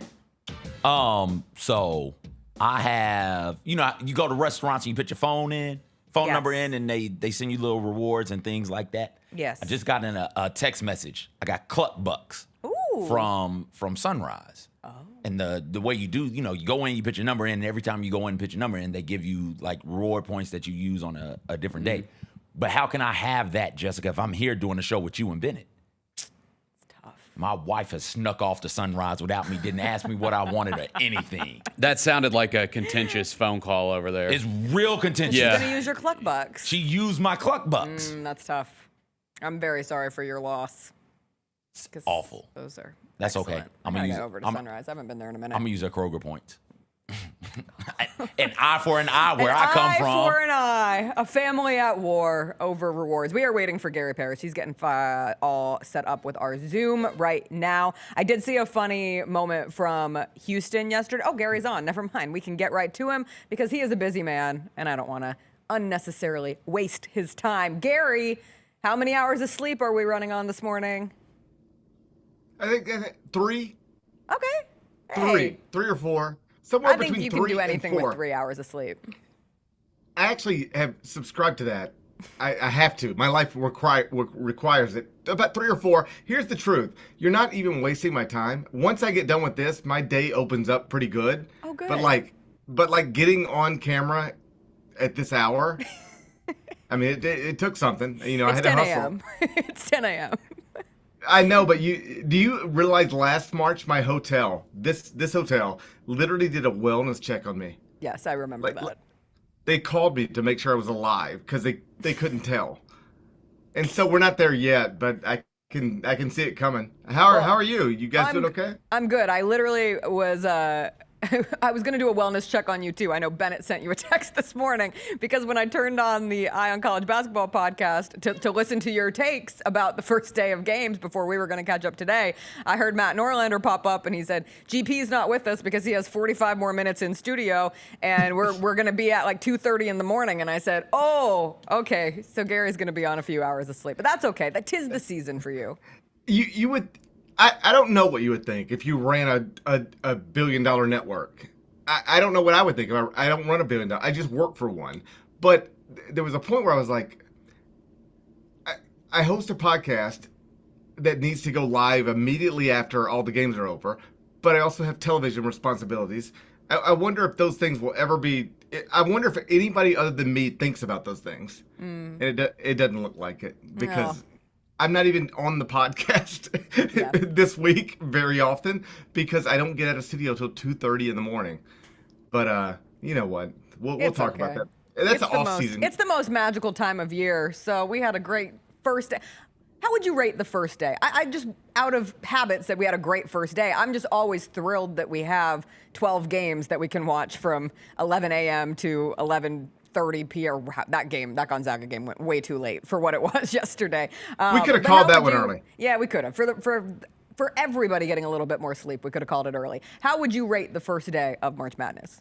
I thought it was great. You got the Duke Siena thing early, which was, I got up and I'm in a hotel room and like I'm used to this, but I try to on the Thursday of the NCAA tournament, if I don't have an early call time, like get out of the room and like go somewhere and watch it, like be around humans and like watch other people talk. I don't talk to anybody, I want to be clear, but like I watch other people talk to each other and just experience this. So I got out yesterday and I went to like a little place and got lunch and watched the Duke Siena game in public. And it was awesome. It went the way it went, but for a moment it looked like maybe we're watching like a historic thing. So that was great. Then you get VCU over UNC and the Martellis, and like I hope that resonates with everybody. It resonates especially with me because like I know those guys and I've known Phil Sr. forever, and then you get to see his son have all of the success, and I'm a sucker for the father-son stories, so just watching that was awesome. And so perhaps we didn't get the biggest upsets in the world on day one, but we got enough big storylines to where I thought it was a good first Thursday. And then like today, we'll see what happens. But like the NCAA tournament, I always say it delivers. The World Series didn't always deliver. The Super Bowl doesn't always deliver. We have good ones and bad ones. This thing always delivers because the stories come from all over the place, and you don't even know half the time where they're coming from. GP, what did you make the big upset yesterday, or one of them was obviously High Point over Wisconsin. What did you make of Flynn Clayman's post-game comments saying, talking about basically we tried to schedule these high major schools and they won't do it. And I know that he basically acknowledged it's the same for Miami of Ohio. They tried the same thing, couldn't get it done. Just what'd you make of his comments post-game? Loved it. It's a real point of emphasis that I think starts with Miami, Ohio, but it can trickle to anywhere. And apparently, it trickles to High Point. Now, most people haven't, tied this conversation to them all season because most people didn't even know they existed or that Flynn was a real person until yesterday. But he's right. Like, the high majors won't play you if they see any indication that it's trouble for them. In other words, we're not at a point where you can pick up the phone at High Point or Miami, Ohio and call Clemson or Duke or North Carolina or any of these ACC schools, just to name one conference, and say, hey, we'll play you. We'll come there, then you come here, and that'll be awesome. Let's do it. That never happens. So where you're at mostly in these conversations is, hey, how much will you pay us to come play you at your arena, on a random day in November or December? So Miami Ohio is trying to get those games. You know you can't get the other ones, so you're trying to get that one. And you pick up the phone and you call everybody in the country at the high major level, and you say, hey, we need a game in November. We need a game in December. Will you put us on your schedule? And so the director of basketball operations says, okay, let me look at it. Sure. Hey, this is interesting. Doesn't look like you guys are too far away. Let me look at it. So then they go, all right, we were returning 4 of your top 5 scorers from a team that won 25 games last season. Right. We're not playing you. Why would we pay you a bunch of money to come play us and take a loss and our fans hate us? We'll play somebody else. And so you can't get the games. And so that's the point that Travis Steele has made for months, and it's the point that Flynn made yesterday. And I hope this is an easy PR win for any high major coach. Like, just announce you want to be the person that tries to fix this. You can't do it by yourself, but you can contribute to it. I'll play these types of teams. I'll play the mid-major champions. Let me schedule games against them. I'll even do a home and home. It might not be the smartest thing you've ever done in your life because you might lose the games, but it won't kill you. And it's good for the sport. College basketball fans want to see it. And I hope whether it's Miami, Ohio or High Point this season, I hope that we get to a point where we schedule more of those games. Yeah. In the meantime, I really loved the semi-threatening nature of, okay, if you're not going to schedule the games during the regular season, we'll see you in the tournament, and maybe we'll upset you.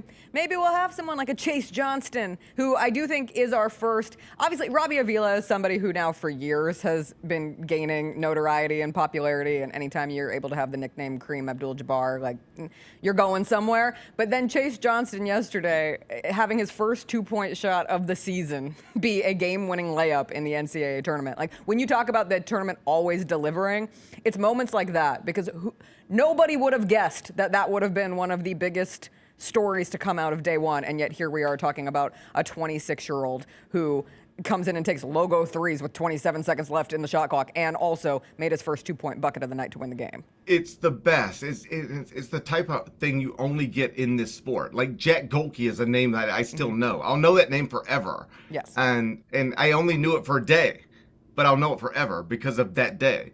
And Chase Johnston is that thing. Like, there are college basketball players who score 2,000 points, and I'm covering the sport, and I might not be aware of that, but I'll never forget that yesterday. And so these, like, the NCAA tournament, it delivers in a billion different ways, and this is why I hope that the people who are chasing every dollar they can get every time they make a decision are smart enough to understand this is one where the value is not connected to cash. Like, you have to be smart enough to understand you could probably make more money building a tournament around nothing but power conference programs and just putting big brands on TV. You don't have to pay everybody. You could just pay these conferences and still get the same types of television numbers. I get all of that. I'm not stupid. But you will lose something. You will lose something if you ever take the High Points and these types of programs out of this NCAA tournament. Like, the part of what makes it so special is not that eventually we get to the best teams with the best NBA players winning the national championship. Like, we can do that later. But these first days, the Thursday, the Friday, they are built around these small programs with these players you've never heard of. And I hope they're smart enough to understand if you lose that, you lose something really valuable. Because they're relatable. They're what the regular man and woman are, where, hey, I wasn't born with a leg up. I don't have a whole lot in terms of inheritance. I don't have the advantages of some of the upper 1% from a finance standpoint have, but all I want is a shot. All I want is a chance. And so you'll go and you'll look at the spending budgets of some of these high major programs and some of these mid majors. I did it recently because we had HBCU Huddle. I just wanted to illustrate the difference in what Prairie View A&M is spending on basketball versus what Indiana might be spending on basketball, right? And you look at it, and it's like, oh my gosh, they very clearly are not the same. One is spending around $2 million, the other is spending near 30, right? They are not the same at all. But, and one chance. Here's your one shot at doing it. Are we going to mess with you as far as seeding goes? Probably. Are we going to make you play in the play-in? Definitely. But you get one shot, and here's your chance. If you can do it, go do it. And that's all anybody asks for in this lifetime is, hey, give us a shot. And it's great to see when a High Point does it or when a VCU comes back and does it. And I look forward. I'm going to be sitting on my couch today to see somebody do it again. Well, that's where even with the Miami-Tennessee game today, like, is that the sexiest game of the day? No. Is it the game I'm genuinely the most excited for? Absolutely. Because now you have all the storylines with Miami going from the perfect regular season, losing in the MAC tournament, still making it into the first four. They get the win. They now get to play an SEC team, the conference with the most schools represented in this year's tournament. And you're like, can they do it? And everything in you says, probably not. But then it's March. And so you say, yeah, you know what? Maybe they will. Maybe they will be the vibes team of the tournament. And they've been a good team. I'm not trying to discredit what Miami did this season. But no, it's perfect. When I was falling asleep last night, one of the last things I said to my husband was, God, I really hope they never screw this up. I really hope they never screw this thing up because it is just truly one of the best things we have in sports. And I bet your father echoes that. Like, it's like, I don't know that we intentionally fell into this place where we're at with this sport. But like we got here and you have to recognize that it's special and you do not mess it up. Hey, we can give you an extra $10 million if you, no, don't mess this up because of Oakland, because of St. Peter's. And to CJ's point, if you would have asked anybody on the morning of that St. Peter's, Kentucky game, do you think the Peacocks have a chance against Kentucky in the National Player of the Year? No. What? What? If you asked the Peacocks if they thought they had a chance, it's probably no. But it happened. Yeah. And it only happens if you give it an opportunity to happen. But when it happens, it's an all-time great thing. You don't have to win the national championship in college basketball to have an all-time great thing. And I hope we never forget that. Yeah, my dad will reflect a lot on, from his time on the committee, the idea of the best team getting in versus the most deserving team. Like a lot of conversations revolving around that idea. And it can be applied to so many things. Like, do I think the best team in, just to go back to the same example, between Miami and Tennessee today is Tennessee? Probably. But in my brain now, the most deserving team to get a win would be Miami because it would shut a lot of people up and would continue a very fun story as we continue to progress into the tournament. Sorry, Vols fans, I'm not trying to take it out on you. Right. And like, if you're not a UT fan, and if you are, like, you know, like, go Big Orange and all that stuff, but if you're not, the Miami Ohio State, it's terrific, and you want that to continue as long as it can. And so, I think you saw it yesterday. There was or in the past couple of days, and I don't even remember what team it was. I just remember making this point on television. It was a mid-major, low-major, like that type of team. And they won a game, and they went to the press conference.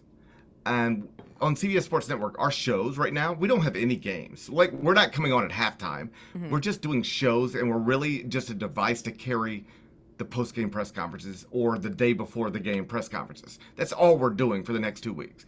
It's like, and we'll take you back out to Oakland where Kelvin Sampson joins us live. That's all it is. And you just watch the Duke players, and this is all normal to them. And you watch the North Carolina players, and it's all normal to them. And you watch, like, the Howard players. And at the end of the press conference, because we're carrying it live, so you don't know exactly when you're cutting out and when you're not. It's like, hey, after this answer, we're coming back in studio, but, you know, like, just keep listening because it could be in the next 10 seconds or the next 70. Anyway, the players, when they're done, they were like, hey, can we get these name little flags? Cards? Yeah. Yes. But Kingston Flemings just did it for Houston too. Okay, well then that's perfect. Yeah. But like, I was in studio with Emeka Okafor. This is all true. Most outstanding player of the Final Four, national champion, all that stuff. And I made this point on TV, and he looked at me and he did one of these, like pointed at me, and then he piggybacked off of my comment and he said, I never even thought about doing that. Oh. Because it didn't matter to me, because I sat in front of cameras the whole time I was in college, and it just was like a normal moment to me. He's like, but like watching that made me realize it's not normal for them. It was funny. Those are young men Yeah. who will become old men, and they will eventually tell people about the time they they did this and they played this team. And they got every, and Emeka's like, I don't even really remember every aspect of everything. But that moment made him realize how big of a moment that was for them, and I just think that's part of the beauty of this tournament, of this sport, and I hope we never lose it. To make your point, Kelvin Sampson even said when Kingston Flemings did it, he was like, "Oh, that's such a freshman move," because they said he couldn't take it. He was like, "That's such a freshman move." Like if you can do that. If you're Kingston, you like turn around and go, "Hey, buddy, I'm not going to be here in like a week, or 3 weeks." right. Hopefully, he's like, "Hey, in 3 weeks, I'm at 191 Bill Street, Memphis 10 38103." Right? I'm not going to be here in a week, but I like that. I like people recognizing where they're at. Like everybody loves to say things like, I try to remember where my feet are, but like not everybody does that. I don't even think I do that half the time. But, whether it's Kingston Flemings or a player from Howard, like these are big, special moments. And I think the players from the smaller conferences remind you of that more than the players from the power conferences typically. If you could only pick one game today to watch, what would it be? I think Miami, Ohio. I just think they're the story until they're not. Partially because I work with their greatest alum and like he's become a part of this, and it's been fun watching him get to enjoy this. Like that's like everything good that happens with them, like it comes back to him. And so watching Wally get to enjoy this has been great, but it just also this is the fun part of, like, at the end I think we're going to look up and I'm going to be in Indianapolis and it's going to be, there's Michigan, there's Duke or whatever, but it's going to look like the way it's supposed to look. But the part of the beauty of this event is the path we take to get there, and Miami, Ohio is now a big part of that. And any game they play is a big game until they don't play anymore. You brought up Howard, just making a comparison about what it's like for people who haven't been there and hadn't experienced it. You bringing it up made me think about this. One of my favorite things about this time of the year, the lessons that you can learn, like the teachable moments. And Howard has a couple of dudes on that team who have stepped to that microphone and said some really important, impactful, just life lesson stuff, where it is, hey, that ball's going to stop bouncing one day. I play hard, so this next generation of player knows what the expectations and what the standards are. And I look forward to continuing to see that. Oftentimes, unfortunately, it comes after like moments of failure or near failure. We talked with Lang about this, wanted to get your thoughts on it. Shire saying he got out-coached. I felt like that was just an honest moment, an honest reaction, somebody acknowledging, hey, I didn't match him over there on the other side, and also paying what Siena was able to do some respect. What did you think about those comments? I love it. We don't, even I, who like, it's my job to cover this sport, but there are 365 Division I teams, any of whom could end up in the NCAA tournament. It would be disingenuous to act like you know about all these teams if you're anybody other than, say, John Rothstein. Like, he really might. Like, he's just like, that's why in the middle of like natural disasters, he's still tweeting about Siena. It's so funny. Do you know the one he did a few years ago? It was the night that Russia invaded Ukraine. We were in studio. I remember it. It's so outrageous. Like, if you had the group text, like, it's outrageous. So it's the night that Russia invades Ukraine, and we're in studio, and like Providence goes to double overtime against somebody. It's something like that. And he's like, what a great time to be alive or something. Here's the thing about him that I totally respect. First off, I respect he's just the best guy. He's just an awesome guy. Like, I'm lucky that I talk to all my friends. I have friends that work at every network. And I have friends who work at every network and they hate their coworkers. They hate everybody. That's just not true with CBS. Like, I'm not telling you nobody hates me or that other people don't hate each other, but like, I'm just not involved in, if there's a hatred level, I just don't involve, and Rothstein's the best. So he does not look at his mentions at all on Twitter. You can tweet him anything. He will not see it. He genuinely subscribes to the idea of, I don't need to know what somebody I don't know thinks about anything I tweet, or what anybody thinks about anything I tweet. I'm not going to see it. So he doesn't see it. So like Russia's invading Ukraine. Like people are dying. It sounds very familiar today. Like you might be used to it today. You might be numb to it today. But like that time, it was like, ooh, this is wild. Yeah. But Providence is like in double overtime. So he tweets like, what a great day to be alive, or something like that. One of his little things. And he's not aware, but I'm watching it. I'm watching his mentions. Like and it's like, bro, are you not, there's people dying. And he's just like, but it's double overtime. And I like actually went to him and I said, hey man, I know you don't care. And I know you intentionally don't see this stuff. But I'm compelled to tell you, you are getting destroyed on social media right now, because it looks like, and I know it's not. I know you have no. By the way, do you even know Russia's a place? Are you familiar with? Are you familiar with Russia? They don't have a college basketball team, but it is a country. Are you familiar with? He was like, he knew about Russia, and he knew that something was brewing, perhaps, but he had no idea any of this stuff was happening. And so that was one. And then there was another one where I was sitting probably in the same room. Monday Night Football, the Buffalo Bills, Damar Hamlin. Oh. Yeah. Oh my God. So it's Monday Night Football. And he's got one of these things where anytime like Providence is in overtime, or anybody, it could be anybody, 1 through 365, if you're in overtime, he's aware. And he tweets. So one of his things is, like if it's a game coming down to the final minutes, he'll just tweet, grab your nitroglycerin pills. Oh my God. All right. Now keep in mind, I don't necessarily co-sign any of these. Like these are his things. They're not mine. All right. And I'm not even telling you they're good. I'm just telling you they're his. All right. This is what he does.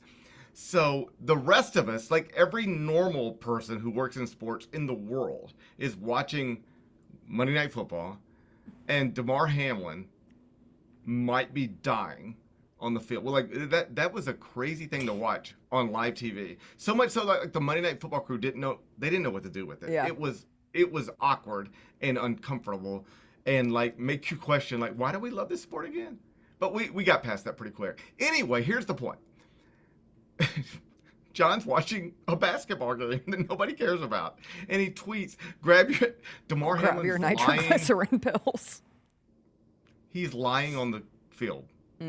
All right? That's what the whole world is watching, except for John, who's watching a mid-major game or something that's coming down to the wire. So he tweets that, and everybody's like, yo, man, what are you doing? And it's not, you just have to understand, he has no idea. Like, he has no idea.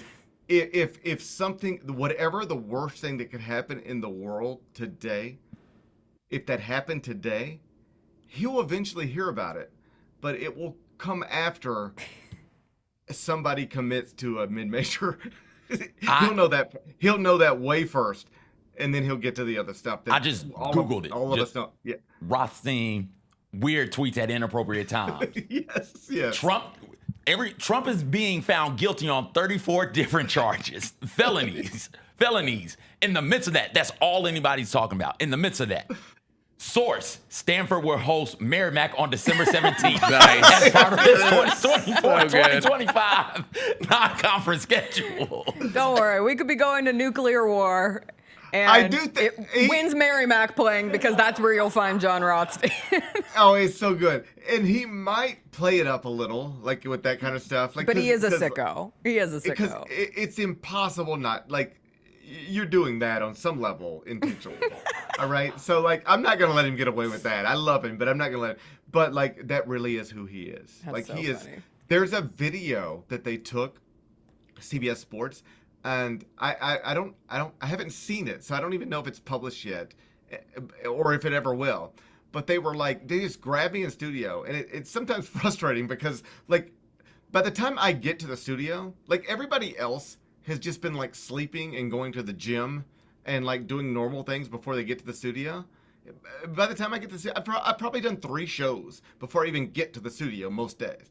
So you walk in the studio and they're like, hey, GP, can we get you to do this? on camera for Instagram, and I'm Yeah. like, just give me a minute. Can I just get a Diet Dr. Pepper? I mean, shit. I'm like, bro, I'm dying. Like you saw me this morning on camera. You know I'm about to die. Like I can't even put an IFB in properly. You know I'm dying. And anyway, so they were like, GP, stand next to Rothstein, and Rothstein, say everything you know about Gary Parrish. And he talked for 5 minutes.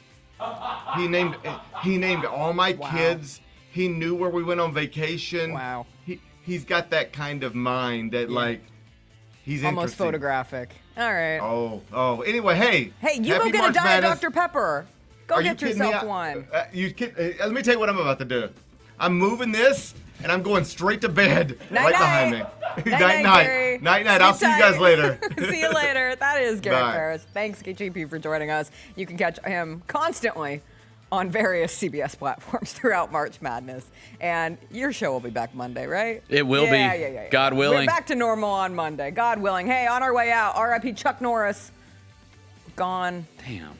That one hurts. Do you have a favorite Chuck Norris joke? Joke? CJ's gonna kill me because we have to get to the second part of the Mega Madness Gotta show. go. I Let's know. go. Chuck Norris would end this. You're right. Chuck Norris would. Chuck They Norris would say say it's time Yeah. to pass it off to the Vernon Show crew In the as they chat. will carry us the rest They of the say way. Chuck Norris made you change your last name to Luther. He would have. My favorite was always when God said, "Let there be light." Chuck Norris said, "Say please." Mega Madness show. More on the other side. Enjoy another day of college hoops. Enjoy Grizzlies Celtics tonight. Vernon Show crew up next. We'll be back on Monday. Have a great weekend, everyone. Bye.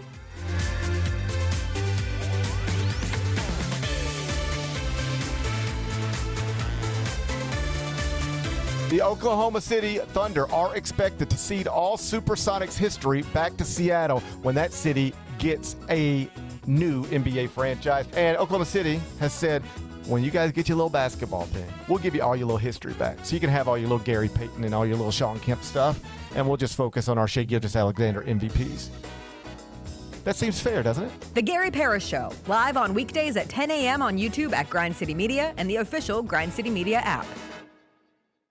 Fridays at FedEx Forum just got a whole lot more fun for the family. With the Family Friday ticket offer, a $35 game ticket gets you a $10 food voucher and access to pregame shoot-around. Additionally, for every 4 tickets purchased, you get an autographed item that last a lifetime for birthdays, youth groups, and other family-friendly celebrations. Visit grizzlies.com/Friday to grab your tickets today.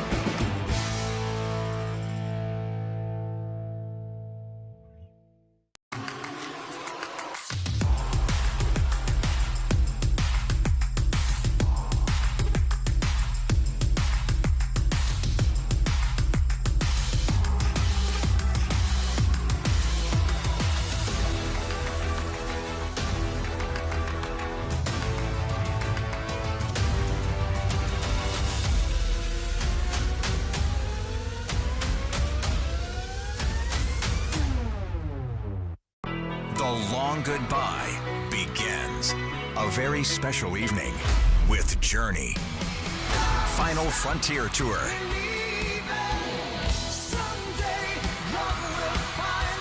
Journey. Tickets are on sale now at journeymusic.com. Your chance to say goodbye to the songs that changed our lives. Journey. Final Frontier Tour.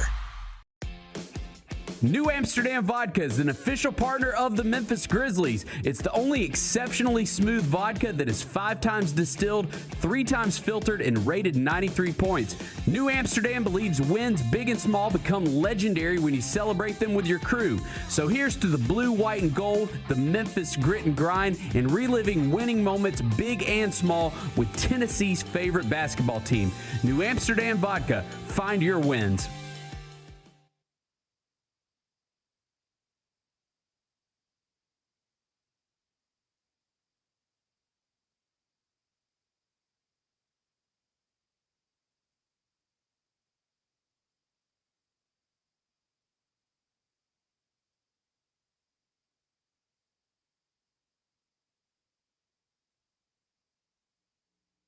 Live Live from downtown Memphis, this is The Chris Vernon Show on YouTube at Grind City Media and the official Grind City Media app.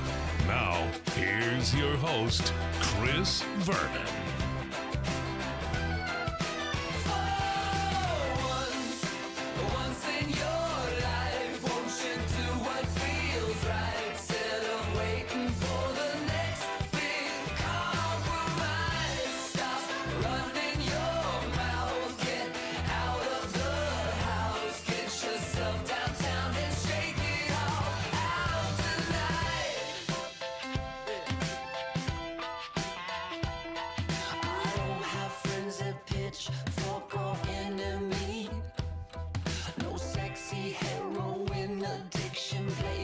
Here we go. It's 9:35. GrindCityMedia.com. It's Chris Vernon Show. Welcome. It's a Friday, March 20th, and it's the Mega Madness Show. NCAA tournament, it got underway yesterday. It will continue today. Alan Boston, our favorite college basketball wise guy, is going to join us coming up at 10 o'clock. And we'll get his thoughts on the games that are already set for Saturday. Yesterday was absolutely unbelievable. Hopefully, today can meet it because we had all kinds of great results yesterday. And I watched the games all the way until I went to bed last night. We'll get to all of the things that have happened thus far. We'll get you ready for today. It's a Friday. It's nice out. Smile. Let's do it. Turn it up.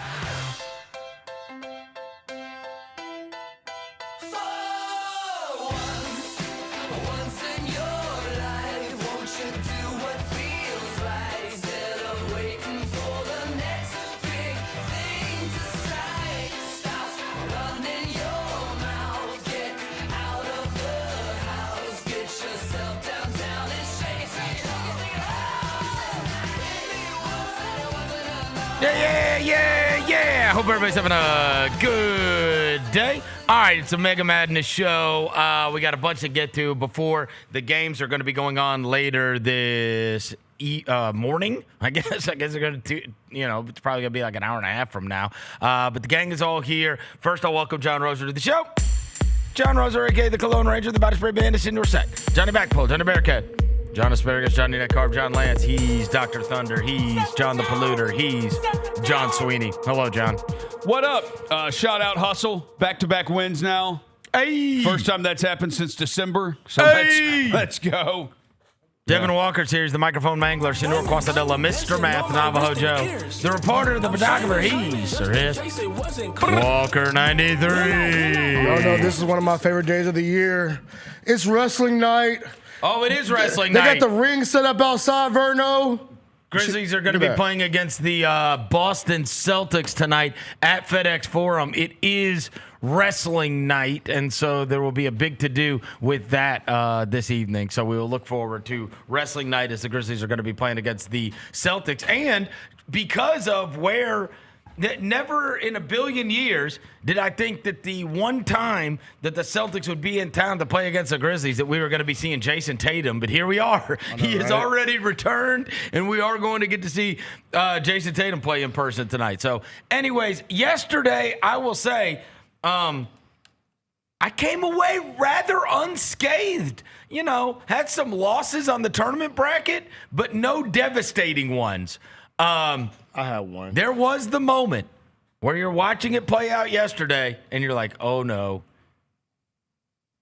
is this my Michigan State, Middle Tennessee moment? And Duke, the team I have going all the way, is going to get dropped by Siena. I did get nervous when they were down 13. I was like, oh boy, are they going to lose this game? And shout out to Jerry McNamara and Siena. Didn't play any subs, but credit where credit's due. He gave Duke all they wanted yesterday. All they wanted. Duke did not see that coming from Jerry McNamara's. I mean, his players said it out loud. They thought it was gonna be a cakewalk. They thought it was gonna be a cakewalk. Should never say out loud. All right, so that was the only one. What did you come away scathed by? My BYU joint. I thought my boy AJ Dybantsa was gonna be able to carry them. Then I didn't realize they have a bunch of Nathan Peterman around them. So Was it the first time you ever saw him? Probably the second time. I was like, yo, AJ can probably have a run, can carry him, put him on his back. Didn't realize they had a lot of... Losing their second best player was an absolute killer. The kid that tore his ACL averaged 18 a game. Yeah. So I that was a think killer. I had them in my Sweet 16, I believe. Okay, so BYU was a killer for you. Yeah. Okay, so I got to tell you, Alan Boston has already texted me this morning, and he is bright-eyed and bushy-tailed, and he is ready. And he has been on it. For anybody that has listened to this show over the course of the last week, I mean, he is locked in. You should have known when he had deep analysis of Prairie View versus Lehigh what we were dealing with here. He texted me Wednesday afternoon, and he said, the best bet on the board is St. Louis.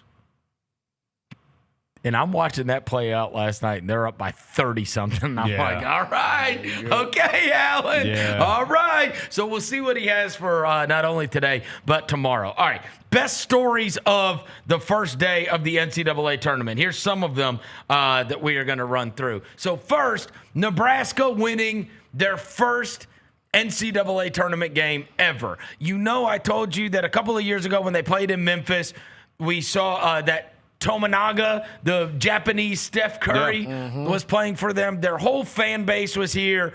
I was just crushed for them as they got ran out by Texas A&M because they had all traveled here to see what they thought was going to be their first NCAA tournament win ever. But this is from yesterday.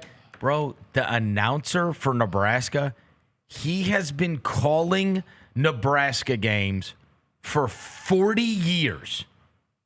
40 years.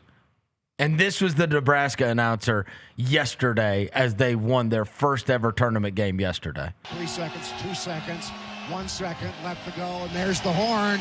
There's the game! Nebraska's first NCAA win in history in Oklahoma City over the Troy Trojans. It's all over. It's all over. All the years going home from conference tournaments, sitting in front of the television, and the ache in the pit of your stomach, wishing you could be there. And then getting to the NCAA once in a while and not winning. All that's history now. And not being a part of it, you know, now you don't have to go home and watch and dream. Watch and dream.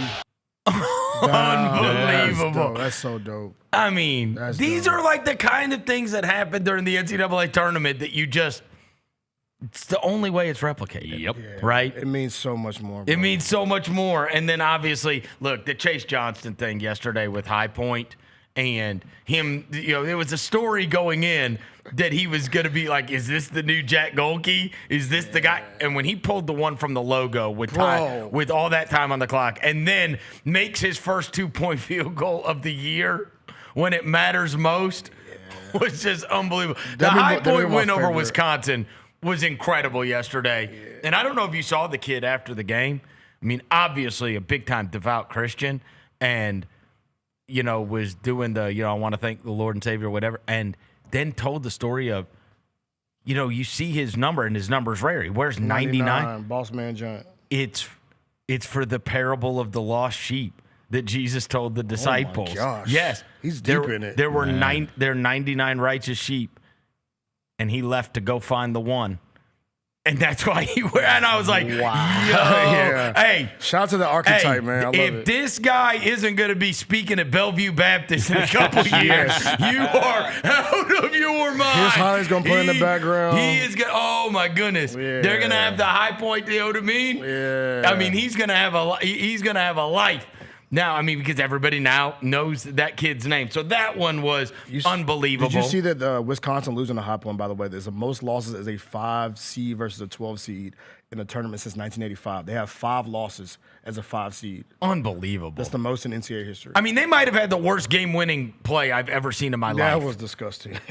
Tyus Edney got from end to end in 4.8. Wisconsin didn't even get to half court. That's tough. In 4. That's tough. I was like, what is this? What are we doing? Seriously, what is? Just chuck it down the court at least. Something. Yeah. Right? Flynn Clayman.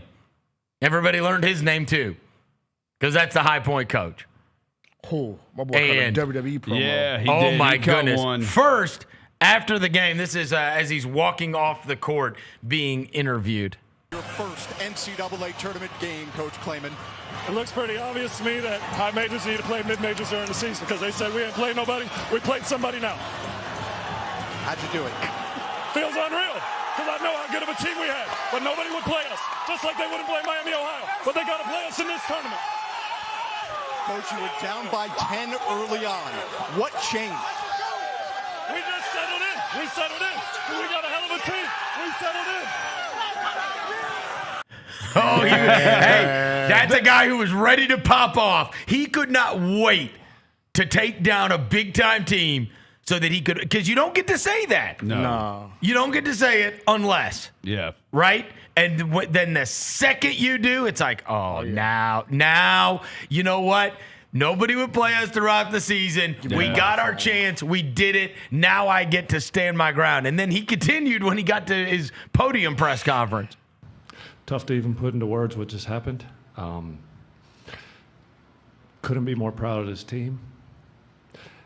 In the summer, when we get those shot tracker numbers back, and there's 63 schools in the country that have it, and we're number one every week in shots taken, they could talk about whatever we have, but we're working.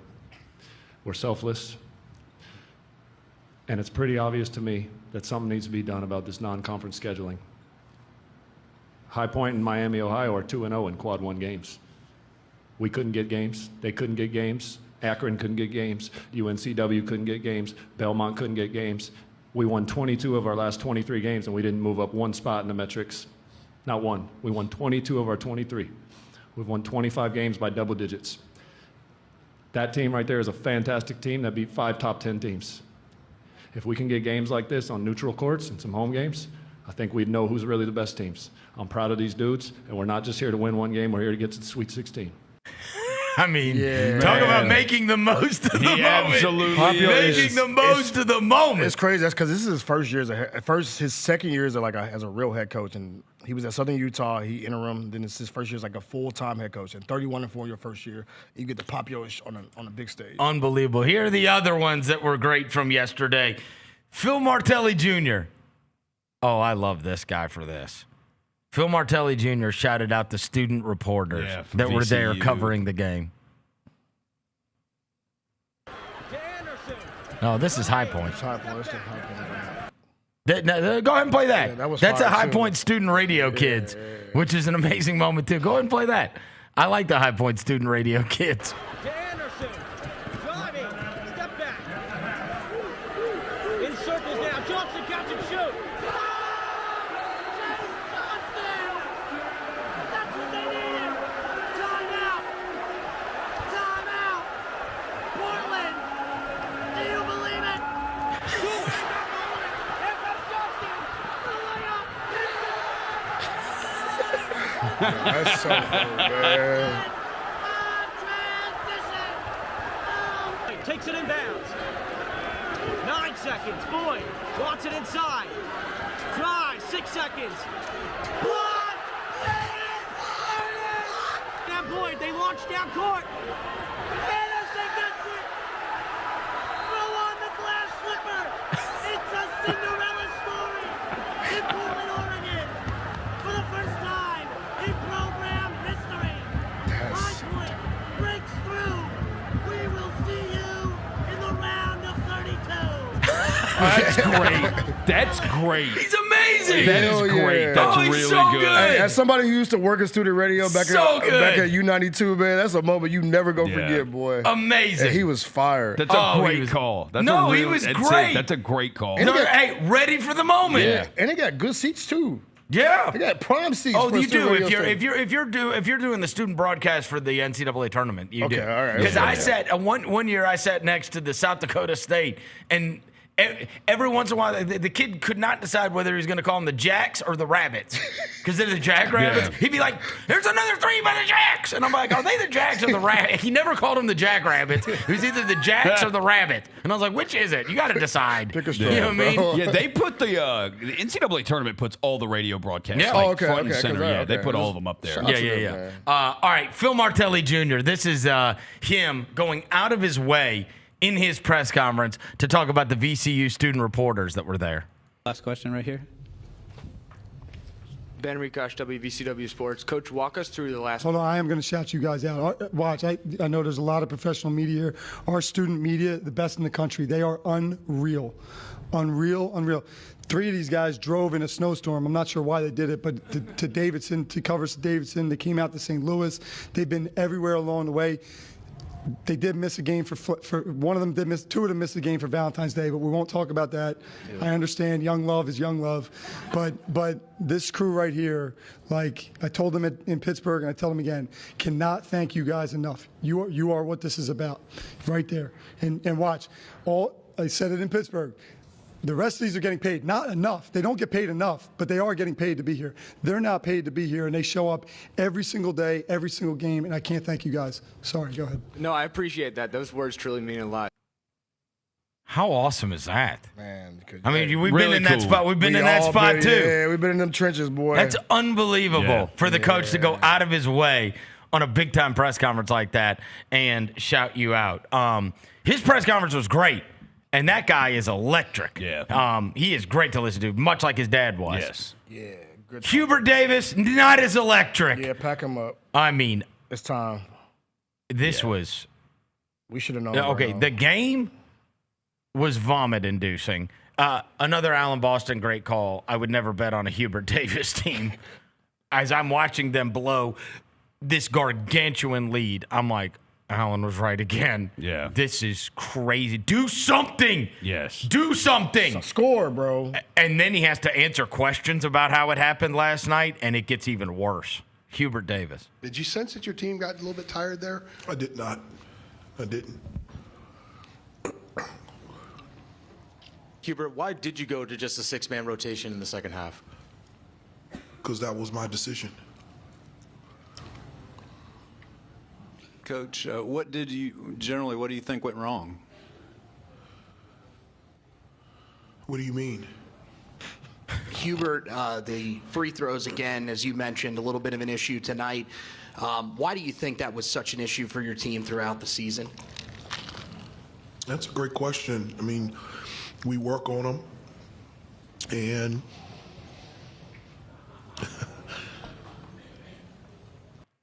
buddy. You think you Doc Rivers? Dude. Buddy. He said, what went wrong? He said, what do you mean? Like, did you see what? it? Were you blew a there? 19-point lead to VCU, dude. Think that's what went wrong. Were you there? Yeah. He probably wouldn't. That's why. Why are you acting like that's a weird question? Judging by some of their end of game shots or Oh my lack gosh. thereof that they play got, so he selfish. might not have been there. They Like, play so selfish, All bro. right, And that's I'm- the first time they've been. They said that's back-to-back second round of 64 eliminations for the first time for North Carolina since 1985. Golly. Yeah. All right. Oh, Wolken fired him. He did? Yeah, Wolken fired him this morning. But back it's him up. basically like if North Carolina wants to be serious again, they need to look out. They need to be like, hey, you don't have to have played or been around Dean Smith before. If I hand up, I fired him on 2 group texts. Yeah. Last night. Yeah, I fired him too. So I think I think there's judging from a lot of North Carolina fans. None of them are surprised that they blew that game. The other thing is, how do they have no pros? Well, I mean, Freaking he's North Carolina. He's injured. I got it. Their one pro is injured. I got it. They I usually got have it. at least one guard. But they got Caleb Wilson, and that's it. Like the rest of them, like, I mean, that's a team that had 3 every year, no matter what. Yeah. Seth Trimble is not a pro. No. All right.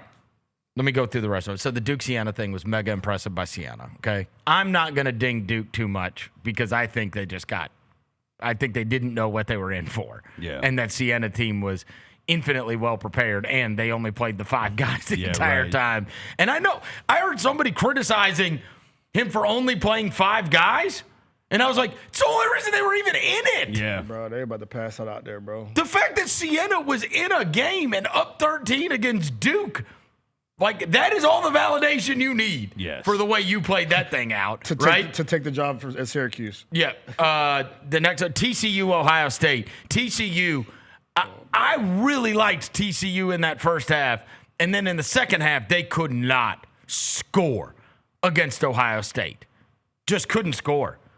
And then when it mattered most, they just ran great offense and got a great look. I mean, they were super patient on that last bucket that they got. And I actually think that they could give Duke some problems from watching TCU. The other ones that were yesterday, South Florida, I thought showed extremely well. They missed every three. What was their final total? 5 of 33 from Trey in a college basketball game. And they're getting good. I mean, it's not 4. It's not like they took bad shots. Yeah, like that's one of those where it's like, oh my gosh, if you could do it over again. But I actually really liked South Florida yesterday. And the other thing is, it was very Penny-esque, which was, we're down by 1 million. All right, now we're going to pressure you. Louisville did not handle it. They did not handle it well at all. To the second row every time. Yeah, so you do wonder if in the next round, Michigan State's going to try to ramp it up a little bit pressure-wise. The pressure defense against them. Michigan State was fine. They kind of coasted against North Dakota State. And the other ones that were yesterday, Vandy looked good against McNeese. Send them home. Yeah, they look good against McNeese. You wanted Oregon to lose. That's my favorite part about yesterday, other than Arkansas. I'll tell you this, the little guard for Tanner for Vandy is fun to watch. He is fun to watch. Yeah. He is so little, but man, oh man, does he make things happen. He ain't had puberty yet. Nebraska, as we mentioned, they just stomped out Troy, and good for them. They got their first NCAA tournament win. I will tell you, I certainly was more impressed with Nebraska than I was with Vandy yesterday. I was. Watching both of those games, and again, that might be because of Troy, and I'll hear what Alan Boston has to say about that. Nebraska, their losses are to number 3 Michigan, number 9 Illinois, number 13 Purdue again, and then Iowa and UCLA. And Vandy is one of those teams where it's like, the hard part is I did not think very highly of Vandy, especially because they played overtime against Memphis, right? So it's just never getting out of my head. On the other hand, they stomped out Florida. Yeah. Like this weekend, That's and what I I'm saying. saw it, and it's like, that was the one that was the you? most recent. So I know. Yeah, you know what you get the recency bias. All right, the other ones that I want to mention: Texas A&M buckyball just mangled St. Mary's. Houston was an easy win. Illinois was an easy win over Penn. So those are the other ones. We covered the Wisconsin one. I did not. I gotta be honest with you. I was not that impressed with Arkansas. What? I wasn't. How? I wasn't, because I thought their defense stunk.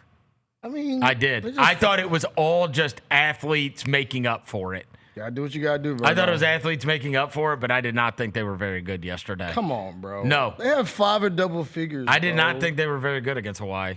I didn't. I'm telling you, I just watched it. I watched the game. I did too. I watched the game, and it's a lot of highlight plays, but in terms of like 5 is 1, I thought there were a lot of times that Hawaii could have gotten back in that game where they're just not good enough. They hit a shot. You know what I mean? They're just not good enough. And then they would just keep getting, it was just run outs. It was just run outs and run outs and run outs and run outs. 97's a lot to score. That's what I'm saying. In a 40-minute basketball game, bro. But they gave up They had 78. 54 in the first half, bro. They were electric. I watched it. Electric basketball. It was not electric. 11 dunks in a college basketball game is electric. Again, I'm watching the other team. I thought Hawaii stunk. You know what I mean? But I dig it. I respect it. I thought Hawaii. I thought Hawaii stunk. No, that was I watched a lot of these teams, and a lot of them. They are massively athletically overwhelming this team. Yeah. Right. That's what A&M did against St. Mary's. For sure. Yeah, sometimes if you got the athletes, you got to use them. I got you, but I wasn't that impressed with A&M either. I didn't walk away going, "Oh my God, A&M's a real problem now." Maybe they will be. BYU. Okay, look, you took BYU to go to the Sweet 16, so you're. How? I mean, they got one of the best players in the nation. Why not? Well, Texas.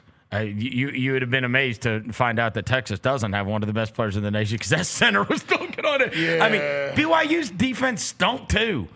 They can't defend anybody. I mean, What do we right make off of the bat? AJ Dybantsa's a lot of inefficient nights? I don't care. I don't care, He's bro. all they've got. Yeah, I love him.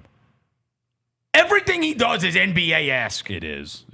Give me him. And it's just like, what if he had some Oh my shooters God. around him and more space? He's like friggin' Jaylen Brown that can dribble. Bro, he be That's who he reminds me of. getting to it, bro. He's big as hell, too. If AJ Dybantsa's Jaylen Brown, All right. drafting that dude 1 or 2. Gonzaga did not look all that great against Kennesaw, but ended up running off in the end. Who else? St. Louis, obviously, the most impressive. And I want St. Louis to beat Michigan so badly, you have no idea. Well, they got because the guy I that love might be Robbie able to. and I hate Yaxel. Yeah, you do hate Yaxel. I know. I can't stand him. I really can't. I hope St. Louis beats Michigan so badly. And St. Louis looked awesome. They did. They beat yesterday. the crap out of Georgia. The other ones, that was it, right? Did I forget anything? I think I went through all of them. Did you say Gonzaga? You said Gonzaga. Yeah, Gonzaga, they were fine. I mean, it took too long. It took too long. Yeah, I thought my Kennesaw State team was gonna rock out, but I feel like the same way how you kind of felt with Arkansas. Like I watched Gonzaga last night. They don't have the athletes that they like typically have. The Right? EK Like, dude the EK dude ain't really an athlete. He's They just big as don't hell. look. It's like this is the St. Mary's and Gonzaga thing. Like they're very successful programs. But the way the portal works now and like the money thrown around, they don't have that money. So the level of player that they even used to get, they're still not getting that. They just have great coaches and they have their again, I just didn't like the way that Arkansas defended. That's it. Yeah. I got it. They scored at 96. I'm just saying, like, they don't stay in front of people. Yeah. You know what I mean? Like Hawaii generated a ton of good shots. They just couldn't make them. So, okay, so you watched Arkansas yesterday, and there are several people who probably are in this area that have Arkansas in the Elite Eight or the Final Four. I think they could. They're in my you final. think they could beat Arizona? They're in my yes. Final Four, Okay. bro. Sure. They're in my final. I'm not down on them. Like, I don't think they can. Okay, You know all what I'm right. saying? I'm saying that is one of those scores that when I watched that game yesterday, I was like, okay, like this I thought Hawaii stunk, and I thought that if they had anybody, they could have. That could have actually been a game because I just don't like Arkansas's defense. Yeah. I'm with it. I don't think they. I don't think they. I think they make up for it by God. That Brazil guy is. That's like, what you're supposed to do when you're athletic as hell. Yeah. And they were missing their best defender. What's his name? Braille, whatever his name is? Pringle. He's like their best connected defender. So he is the connector. But even bro, if you're athletic, use your athleticism. Use it. I understand. I'm just saying when you play against somebody that's actually going to force you into a half-court basketball game, you've got to be able to defend. Well, they got High Point next. Well, they got a lot of athletes. I guess we'll see. High Point. I guess we'll see. Yeah. That's exactly the kind of team that busted up Cal, and the reason he's not at Kentucky anymore, right? Come on, let's go. We'll pick. It was Jack Golke, and the new Jack Golke plays for High Point. He does. Evidently. Shout out to the specialist, man. Yeah. We need to bring back that build. All right, we got to take a break. Alan Boston's going to join us, and we'll talk to him about not only who his biggest bets are today, but what the games that are set for Saturday. Chris Varney, shoot. Sonic Radio. Welcome back to Sonic RNDIO. That spells radio with me, the CIO. This just in, the new Sonic $1.99 menu lets you build a crave-worthy meal for just $1.99 an item. Whether that's a creamy shake, crispy tots, or a quarter-pound double cheeseburger. This just out. Ostriches. They're mean, not very cute, and in my opinion, way too big for a bird. Don't miss the Sonic Fun 99 menu. 5 items, always $1.99. Live free, eat Sonic. Tax not included. See menu for details. Grizzlies fans, dunks, dimes, and no looks are great on TV, but nothing compares to catching them IRL. And that starts with buying tickets at Ticketmaster, the official ticket marketplace of the Memphis Grizzlies and the NBA. Ticketmaster gets you to the game so you can catch every highlight in person. From seeing your favorite Grizzly stars up close to hearing the squeak of the sneakers on the hardwood. Put that jersey collection to use and get tickets at Ticketmaster. There's no better brag than saying you saw it live. See you courtside, Memphis. Grizz Nation gets set for tip-off 1 hour before every Grizzlies home game with the warm-up show. Get the latest news, notes, and analysis live from courtside at FedEx Forum. The Grizzlies have been consistent as one of the top 2 or 3 most productive benches all season long. Join me, Lang Whitaker, along with Michael Wallace, Jessica Benson, and other personalities from Grind City Media, Memphis, and around the NBA. 1 hour before every home game, live at Grind City Media on X, YouTube, and the official Grind City Media mobile app.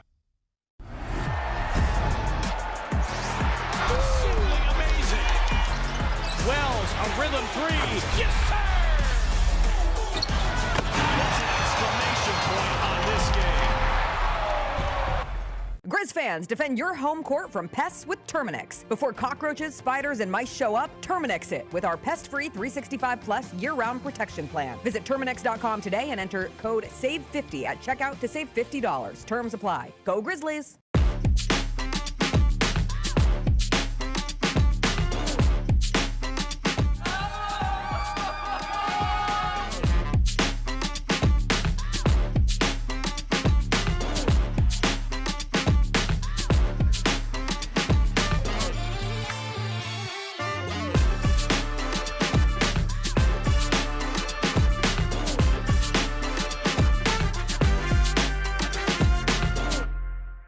Welcome back to the Chris Vernon Show on YouTube at Grind City Media and the official Grind City Media app.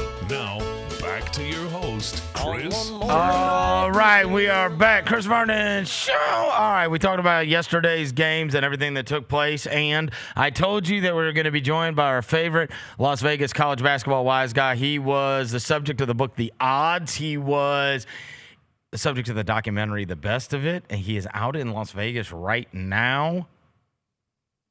Alan Boston has been on it, too. He has been on it. Texted me 2 days ago and said the best bet in the first round is St. Louis. And if I didn't think about him when St. Louis was up by 37 last night against Georgia, Alan Boston joins us now. Alan! Yeah, it looks like no camera again, but oh well. No, you look good on you look good on the picture. You look great. Yeah, I look better in the picture than in person. Yeah, there you go. I didn't have a career in modeling, that's for sure. All right, before we get into the games, well, number one, you've been great so far, but I do want to hear what you think about Vegas in 2026 since you spent a majority of your life there. I think it's an absolute shithole. Overpriced, crowded, greed fest. Charge for parking, resort fees, $9 for a cup of coffee. No. This is no longer the charming little city that I once visited where everyone had everyone's back. Now it's just so how I could say it like this, it's got all the evils of a big city and none of the culture or charm of a big city. So it's the worst of the worst. I wouldn't live here if they paid me $10,000 a month. All right. That about sums it up. I got you. All right. So not as good a trip as you probably intended on having. I'm seeing old friends, and I did a meet and greet that went really well, and it was flattering in a lot of ways. That a lot of people like to hear some old guy just speak truth. You know, whether I'm right or wrong, at least I'm saying what I believe. Which, since we're bombarded with bullshit like nonstop every day, and I won't get into an anti-government rant. That it's refreshing to hear someone at least attempt to keep it real. So I hope that comes across on this show too. Like that's it. All right. I feel like you're super locked in this year, Alan. Has it gone as well as I think it has for you? Yeah, the stuff was really good, and the flaws were similar to last year, where Troy again got blown out, and North Dakota State and Hawaii and all these double-digit dogs in the like the 12 to 15 point range just get destroyed. And it's apparently there's something to the number I make actually plays to a higher number. That's something a computer could help me with, but I just have to instinctively know it.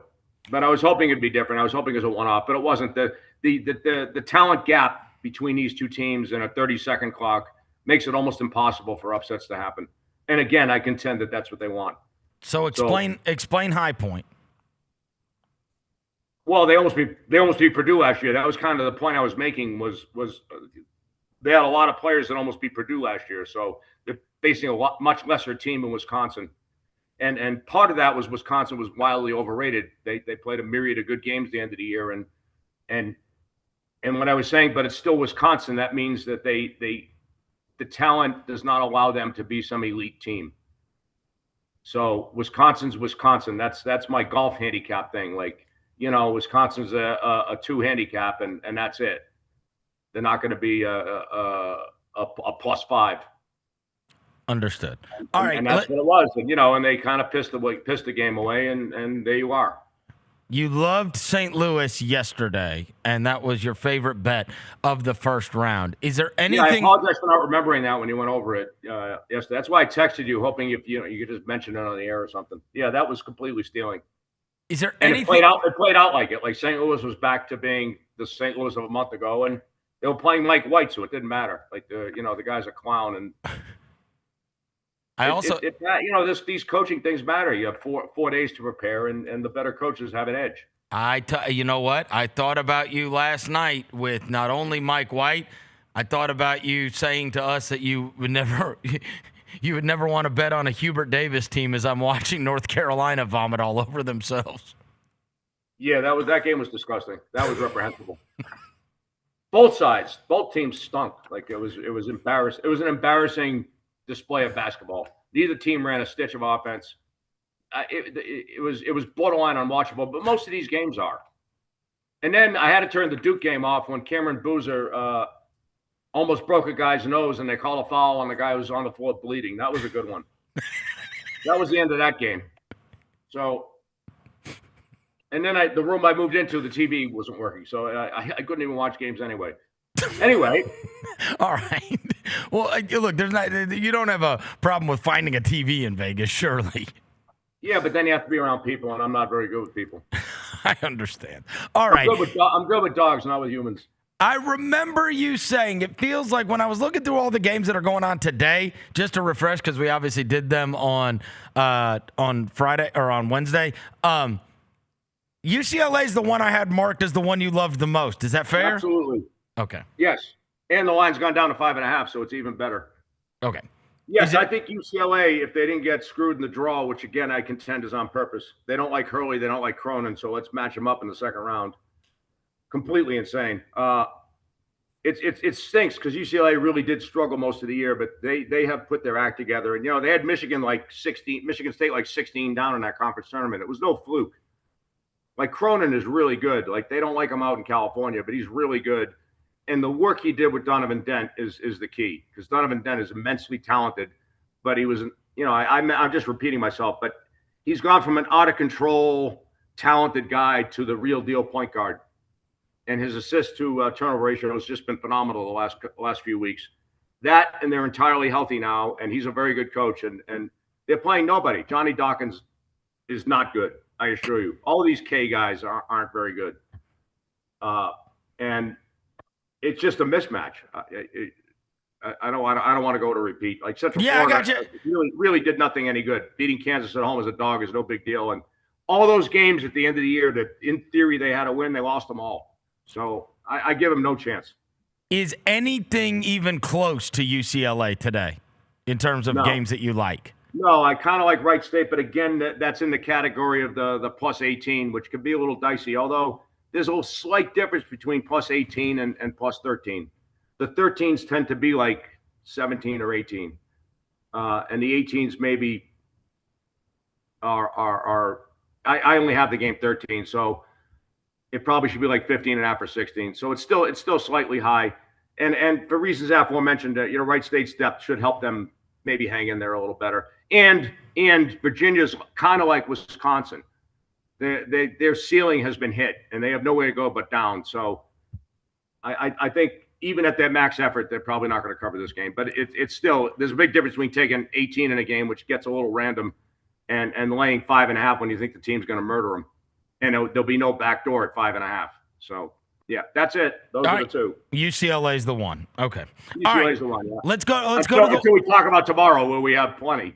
All right. Yeah. Okay. Perfect. Because look, we're set up for Saturday now by virtue of the games. Yeah, that was great. By virtue of all the games ending yesterday. All right. The first game, I'm just going to go in order of when they're going to tip off on Saturday. First game we get is a banger, St. Louis, Michigan. So if you believe St. Louis is back to the real deal St. Louis, then they certainly have a chance to hang here. The coach is amazing. As you witnessed yesterday, their offense is just beautiful. Now, granted, playing Dusty May is different than playing Mike White, and Michigan is probably the favorite to win the whole thing. With Michigan is good because they have length all over the court and elite rim protection and a very good coach. And they'll be very, very difficult to beat. And St. Louis is outmanned, but Schertz is just brilliant. And I think the line is slightly high, so a very small St. Louis plus 11. It looks like it's 12.5 on my sheet. I guess it's gone up. Yeah, let me look. Yeah, is that right? Let me pull up the latest. Yeah, it is. It's 12.5. Yeah, so it's a little more small now. Okay. Maybe a medium-ish. Yeah. That's. Oh no, 12.5. That's what it is, right? I'm sorry. Yeah, still just. I got a 10.5. I blurred. Doing everything from memory at my age is getting. I understand. So. Okay. Yeah, no, just small St. Louis. Sorry about that. Okay, but St. Louis small. All right. Yeah, I mean, Michigan beat teams by 40 like over and over and over. They certainly haven't come close to that in the last few weeks.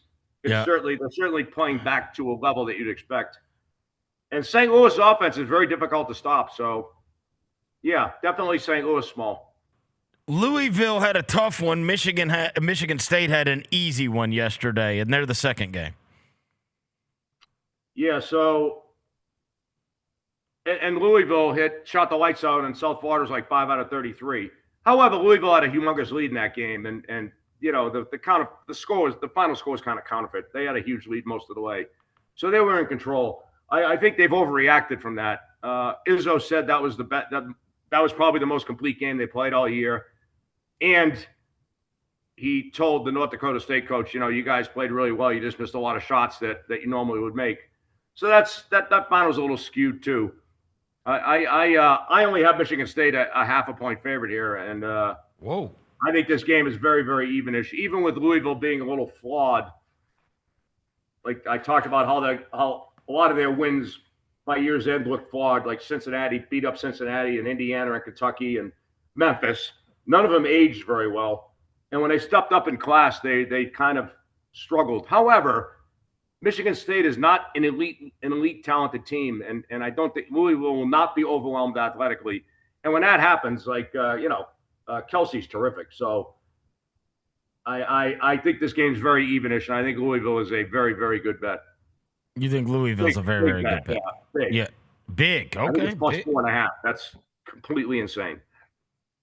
Yeah, you know what? The Louisville thing didn't get dicey until South Florida just started pressing them to death, and they did not handle that well. But it was certainly when it was just a straight up basketball game, Louisville was mangling them. Yeah, Michigan State's not a team that presses either. Right. Which we'll get into pressing shortly. All right. And lack thereof. TCU was able to win at the very end in their game, which they were up big in, and then they couldn't score in the second half. And then had a couple of really good possessions down the stretch that enabled them to get a win in their first-round matchup against Ohio State. Duke struggled with Siena, so now what? Yeah, so, again, we were on TCU in part because it was Jamie Dixon against Diebler, and that's, not as big as Schertz against White, but it's close. And it kind of showed at the end. TCU got good shots at the end, and after they pissed the game away, they pulled it out. I think Duke's struggle in the first round, where they sleptwalked through the first half, will help them quite a bit this game. I think people are forgetting that Duke just ran roughshod over most teams they played this year. And even in the close game against Florida, they had a big lead in that game and held on. Yeah, they lost to Texas Tech on a neutral, and they struggled a bit with Arkansas, but Arkansas turns out very good. And TCU is not in the league of any of those teams. even looking at it simplistically, they were 12.5 over Arkansas, and Arkansas would be about 5.5 over TCU. So that leaves them about 18. Also, when you're getting up in that price range, I talked about how 13 actually is like 15.5. I think that's what it kind of equates to. And I do have Duke much higher here, and I think the game's completely stealing. I think they'll win by 25. Whoa. Yeah, I don't think TCU has a prayer. Wow. TCU, it's like they got over the hump. Sometimes those first round games are tricky. It happens a lot in conference tournaments where you've had this home run year and you get in the conference tournament and you struggle in the first round. Sometimes that triggers an energetic second round game, and I would imagine Duke will be super focused for this game. This is actually very fortunate to get through. If they called that Boozer thing right, that was foul number 2 on him. But they don't do that to Duke. This is the way you do think about things differently, because most people are going, Duke looked very susceptible. Hell, they were down by double digits to Siena in the second half. But you look at it and go, all right, that's one game. You've got to take the entire body of work here, and TCU is nowhere close to that level and should not be that short of a underdog. Exactly. That's the whole golf handicap thing. That's why I always reference golf handicap metaphor, because, a scratch golfer shoots 80. He's still a scratch golfer. So Duke struggled with Siena, but it's still Duke. It's still the team that beat Michigan on a neutral, that had all these wins. They beat Kansas easily and Arkansas by 9. And, I don't remember all the others. They were very close to being 35-0 at this point. Yeah, they are a little injured, but they have plenty of talent backing them up, and they'll play much better tomorrow. And TCU, if anything, the tougher game that they played may tax them energy-wise slightly on the one-day rest. That's very, very minor. That's just a bonus.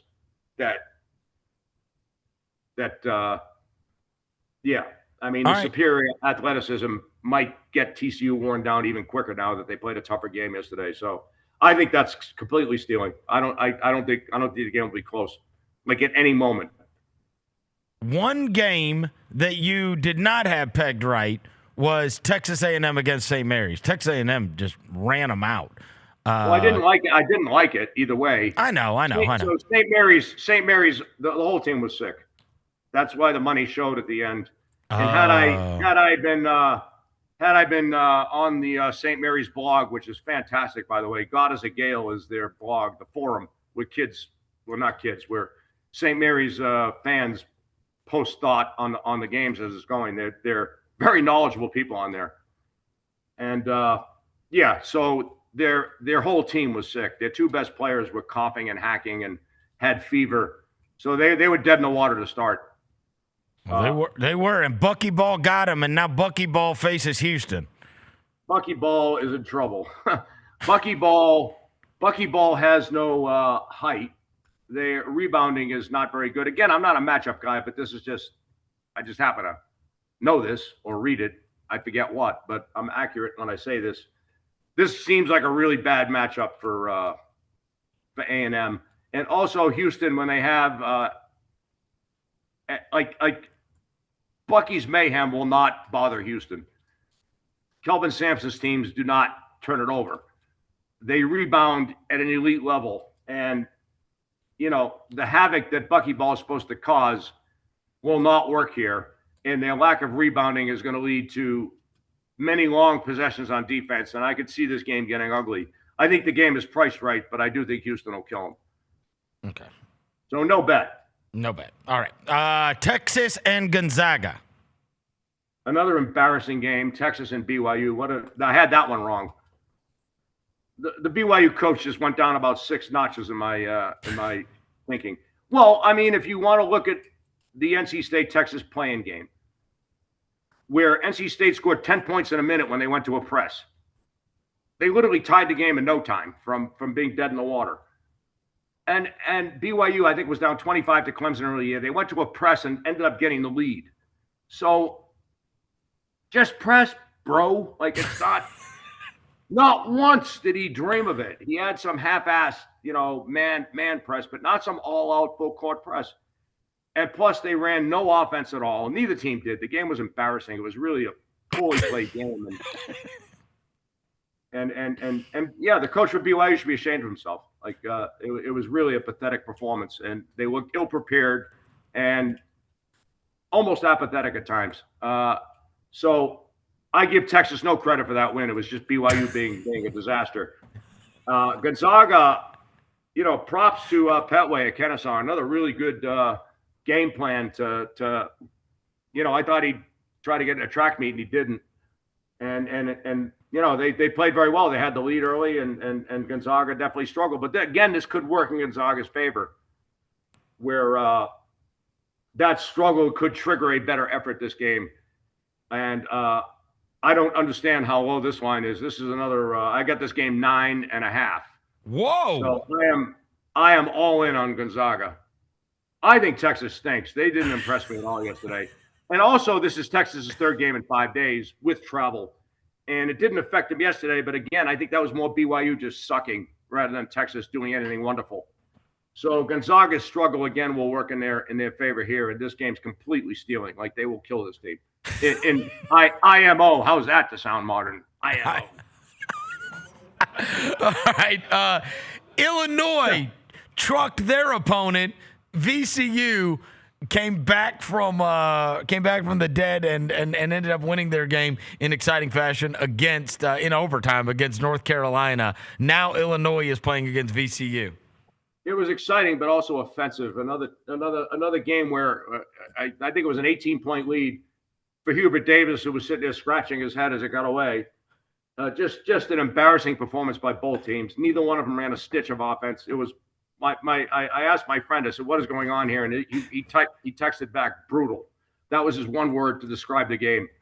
Not one stitch of offense was run. Not one good shot was taken. Like in the last 10 minutes, the whole overtime was a shit show. But props for VCU, and they were 18 down to North Carolina. So what happens against Illinois? I think the line is high, but I wouldn't bet a penny on VCU after watching them play the other day. That was yesterday. That was embarrassing. And if you're 18 down to North Carolina, what are you going to be down to Illinois, who had a complete cakewalk against Penn, almost as expected. Also, Illinois is very deep, and I think it's going to be ugly, but I'm not betting it because I think the line is slightly high. I make a number in every game. My number is not nearly this high. It's only like 9, I think. So all right, so 8.5 or 9. I'm not betting. I'm not betting VCU. No, not after what I saw. All right. I would expect them to get killed, but I make a number for a reason, and I got you. The numbers have been better than my feelings, so I'll just pass it. Nebraska got their first NCAA tournament win in school history. Now they face Vandy. Yeah, great effort by McNeese. That was a better played game than the little bit I watched than most. They have some talent. But the committee didn't do him any favors by sticking him against a 5 seed who should have been a 3 seed. The usual committee nonsense. I'm still not sold on Nebraska. It was, again, Troy was in over their heads. The talent gap in these games and the 30-second clock just makes it impossible for these dogs to, that's why there'll be no Cinderella, and that's why I believe the tournament is history. Like it's done. High Point's a good story and Miami O's a good story, but it'll end pretty quickly for both of them. Hey, real quick. There was a headline right before we went on the air that Troy guy who got beat by 1,000 yesterday, he got the Georgia Tech job. Yeah, good hire. He's great. Scott Cross is great. You do? You think he's great? I think he's great. Yeah, they were just completely outmanned. Yeah, I got you. There was nothing he could have done. Gotcha. It was the same as last year. I mentioned that last year against Kentucky, I liked him a lot too because I really do respect Scott Cross. Yeah, he worked miracles at his previous stop, and then a new AD came in and said, we want to be, I think it was Texas Arlington, we want to be the Gonzaga of the South. Yeah, how'd that work out? Not too good. So then Troy hired him, and good hire by Georgia Tech, who hasn't made good hires in the last 25 years. In fact, as long as I can remember, I don't remember Georgia Tech ever having a good coach. Bobby Cremins was terrible. Oh, you used to love what's his name that got fired, Brian Gregory. Yeah, he was all right. The Dayton guy, right, who went there. He was You good. liked him. I did like him, but I was wrong.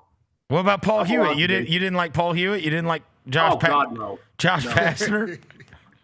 Pastner's your boy. I love Pastner the person. He seems like a really good dude. Like he seems like a gentleman. You're in the press. You would know better than me, but he seems like a really He is a really good dude. He is a good dude. And good for him. He did a good job at UNLV this year. So all right, he did a pretty good job at Georgia Tech too. He tried to trick his defenses up. He knew he was outmanned, so he had to try to trick things up. So, respect for him. I think he's gotten better as a coach, but he's certainly no genius.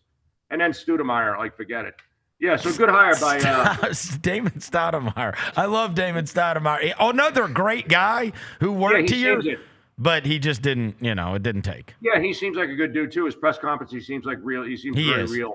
He's a really good dude. Seems like he actually cares about the kids too. So good for him. Yeah. All right. But excellent hire by Georgia Tech. All right, back to Vandy, Nebraska. At least they waited till after the season was over. So another good move. But you got to do it by April 7th when the portal opens. Yeah, I lean to Vandy. I think the line is slightly low. And like I mentioned last time when Vandy's top effort like they had against Florida would make them borderline unbeatable. Like that was good enough to win versus almost anybody in the country. I still think Nebraska is very, very defendable like they were the last month of the year. And I'm just ignoring the fact that they killed Troy because I think it was just a mismatch in talent more than anything else. So a slight lean to Vandy. And if it got to 2, I'd probably bet something on them. And then the nightcap is going to be Arkansas versus everybody's darling High Point, who was able to get their win over Wisconsin yesterday. Yeah, and the coach went, he didn't even talk about the game. He just said, no one schedules us. The Miami coach, no one schedules them either. And the whole system is rigged and flawed. And because no one will play them, because then you might have a bad loss on your resume. Yeah, I mean, but again, and I'm repeating myself, the powers that be don't care. They don't give a shit about High Point. They don't give a shit about Miami. Oh, they're probably sick that they had to put them in, actually. Because they got to funnel the money to the right people. That being said, I did like High Point quite a bit yesterday, and it was a good bet. And Wisconsin kind of choked it away at the end. They didn't really get good shots off at the end.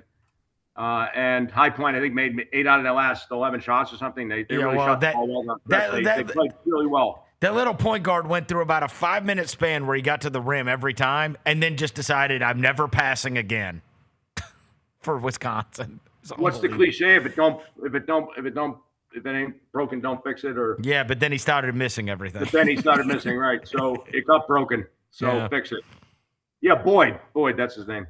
Yeah, Boyd. How about the High Point guy who got that breakaway dunk? His first 2-point field goal of the year. Oh, it was a layup. It wasn't a dunk. Johnston, yeah. Whatever it was. Amazing. Number 99. It was a bunny. His first 2-pointer of the year. You think things ain't screwed up in basketball.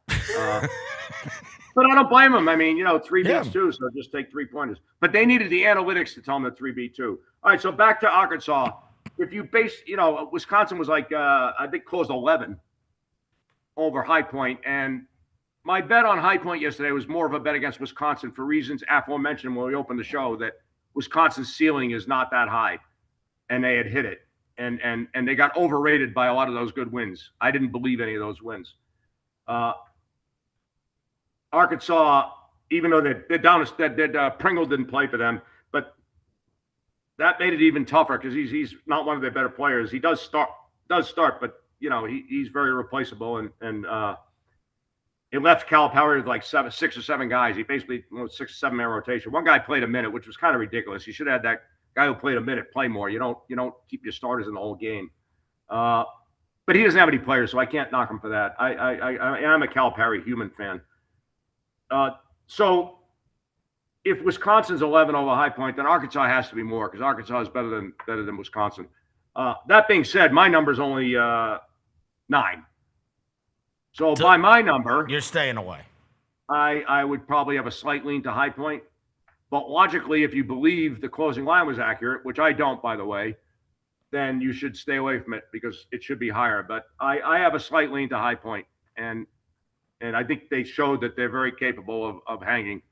And again, I think their coaches they have a pretty big coaching edge in this game. So the slightest of leans to High Point, but we're Louisville, Gonzaga, and Duke big. Those are the three. Yeah, Louisville, Gonzaga, and Duke. You love all of them in the second round. And then you said St. Louis small, right? Yeah, lean very, very small in St. Louis. Yeah. Okay, but they're three big ones. You really like Louisville. You really like Duke. You really like Gonzaga in their second round Yes, match. sir. And the big ones were pretty good so far. So maybe, hopefully, it continues. Well, I mean, St. Louis was a cakewalk last night. My God. Yeah, that one. I Not even you could have thought they would be up 37. Yeah, I did envision. I really did. St. Louis had done that to teams early in the year and almost every game until the last month where they kind of, the plantar fasciitis got Ibila. They had other guys playing hurt. And like I said, getting knocked out in that second round of the tournament probably helped them more than hurt them and gave Ibila a chance to rest. And they were just immense yesterday. The problem is Michigan has run roughshod over better teams than St. Louis. But again, St. Louis's offense is the guy's great, Shirts. And he told K-State to screw. He re-signed with St. Louis. So good for him to try to show some loyalty and honor in a world that's full of shit. So just the slightest of leans. Michigan is their best games have been seriously good. All right. I'm gonna get this right. Slightly high. I'm gonna get this right. So it sounds to me, if I've just got this right for our audience, there's four of them that you absolutely love over the course of the next 2 days. UCLA today, and then Louisville, Duke, and Gonzaga tomorrow. Yeah, as long as the lines don't move too much. Yeah, right. Yeah, like +4 with Louisville and minus probably up to. You're always up to 12 with Duke, and I'd lay up to probably 6 big with Gonzaga, maybe 6.5, and then it gets a little smaller after that. Look, you're always honest about all this stuff. Where do you go when you're out there? Where do you go bet? Oh, I don't bet. Huh? I'm just an advisor. Oh, you just have. I bet. I'm staying at the Palm, so I actually made some bets here last night. So I laid 5.5 with I laid 5.5 with the Gonzaga. I'm not really betting much. Do they know I'm getting paid to give someone a line. That's. I wasn't going to do this year. I wasn't kidding when I said I'm done. And my buddy said I could use some help. I need a line for college basketball. I said, okay, you got me. So, yeah, I was done. I don't enjoy it anymore. I enjoy doing your show though. But you're okay. So a guy's just paying you to advise him. Yeah, I give him a line every day. So, and I talked about how that was a struggle at the beginning of the year because the injuries. I don't track injuries. I don't care about them. If a game moves, then I'll look at it. Like I look at games when I'm off. Like if I have a game 8 and it's 7, but now it's 5, I wouldn't bet it. But now it goes down to 5. Now I'm going to take a look at it. Oh, this guy's injured now. But when I'm giving him a line, by the time it's 5, it's too late. Someone's probably already taking advantage of it. I read those books about you in your heyday and when you were living out there, and you obviously watched the documentary. Do you feel like college basketball is still, because of the amount of teams and the work that you put into it, that it's still much more advantageous if you can get an edge than the other sports in terms of betting? I don't bet the other sports, so I really can't comment. Interesting. But there's just so many people involved in so many, you know what I mean? I don't think there's many people. I know there's not many people on earth that I can bring on my show that can actually do a cogent and thorough breakdown of Prairie View versus Lehigh. But there are 50 trillion people that I could bring on to tell me everything I needed to know about Jacksonville versus the Raiders, or, the Celtics versus the Spurs, or name it. You know what I mean? Probably, but even like these, my buddy was watching some sports betting video, and the guy was espousing all this nonsense about statistics and all this other shit that doesn't mean anything at all about handicapping. I hope I do a decent job of explaining, how I arrive at what I like. It's kind of tricky because I'm just making a number and then I'm looking at the number and I'm basing off it. So I'm trying to and I'm just winging it. Like, I'm not preparing anything, and I just hope my memory doesn't screw up. And I it's hard. There's 370 teams. It's hard for me to remember everything like I used to. How do you do it without always while always avoiding the number, like not knowing the number, right? So that your number is your true number, and you don't even know what the number Vegas has posted. I've created a number before the line goes up. Okay. You just have to do it that quickly. I don't have to do it quickly because it's. I just have to have it done by the time the day of the game is, and the lines go up the day before. Yeah. So typically, if there's a small schedule, I'll have it done. If there's a bigger schedule, I'll have it done by the night befure. It's always been that way, and you could never really bet. Even when I was betting Sky High back in the well, I don't want to say the heyday because I actually think I might be better at it now than I was then, but which is kind of cool considering I'm a senior citizen who's losing his mind. You're not losing your mind. I think you're sharper this year than you've been in the last few. Yeah, no, I sucked last year. I mean, that's. I don't mean the games. What am I going to do? Get on here and lie? I mean, I'm not a tout. I'm not one of these scumbag touts who talks about going 6-1 the last 7 games. Well, if you pick 1,000 games during the year, you're going to be 6-1 at some point during the year, right? They're all full of shit. If they could win, they wouldn't be touts. They would just bet. So I abhor touts. I really have there's nothing wrong with it. I'm a libertarian, so people can do whatever they want, and they have every right to charge for their picks. And if some moron wants to pay them, then so be it. But think about it. It's almost impossible to beat anyway because you're risking $11 to $10. And now you're paying someone for picks. So you're laying $11 to $10 plus whatever you're paying someone to service them. And then you have to get the line that they're suggesting you take it at. And they probably can't win anyway. They're probably just coin flippers. Because if you can win, you can make a lot more money betting than you can as a tout. So they're full of shit. I can't stand them. And even though my friend is a tout, he knows my feelings about it, so we just avoid the subject. So yeah, I hope that things are explained in a good manner. I think I've done a better job this year of not being long-winded and getting more to the point. So I think it's more I'm just talking better than maybe picking better. The picks are better this year, no doubt. I'm in a good place, and I think I got these right the next couple of days. I certainly had more right than wrong in the first couple rounds. There's no question you did, and you've hit the ones that you've been most confident on have come to pass. So we've got UCLA, Louisville, Duke, and Gonzaga. That's what we're looking out for. Yes, we do, and hopefully we get some good games. All right, let's reconvene next week. Thanks, Alan. All right, be good. Cheers. All right, buddy. Alan Boston, our favorite Las Vegas wise guy. What did you guys think about those?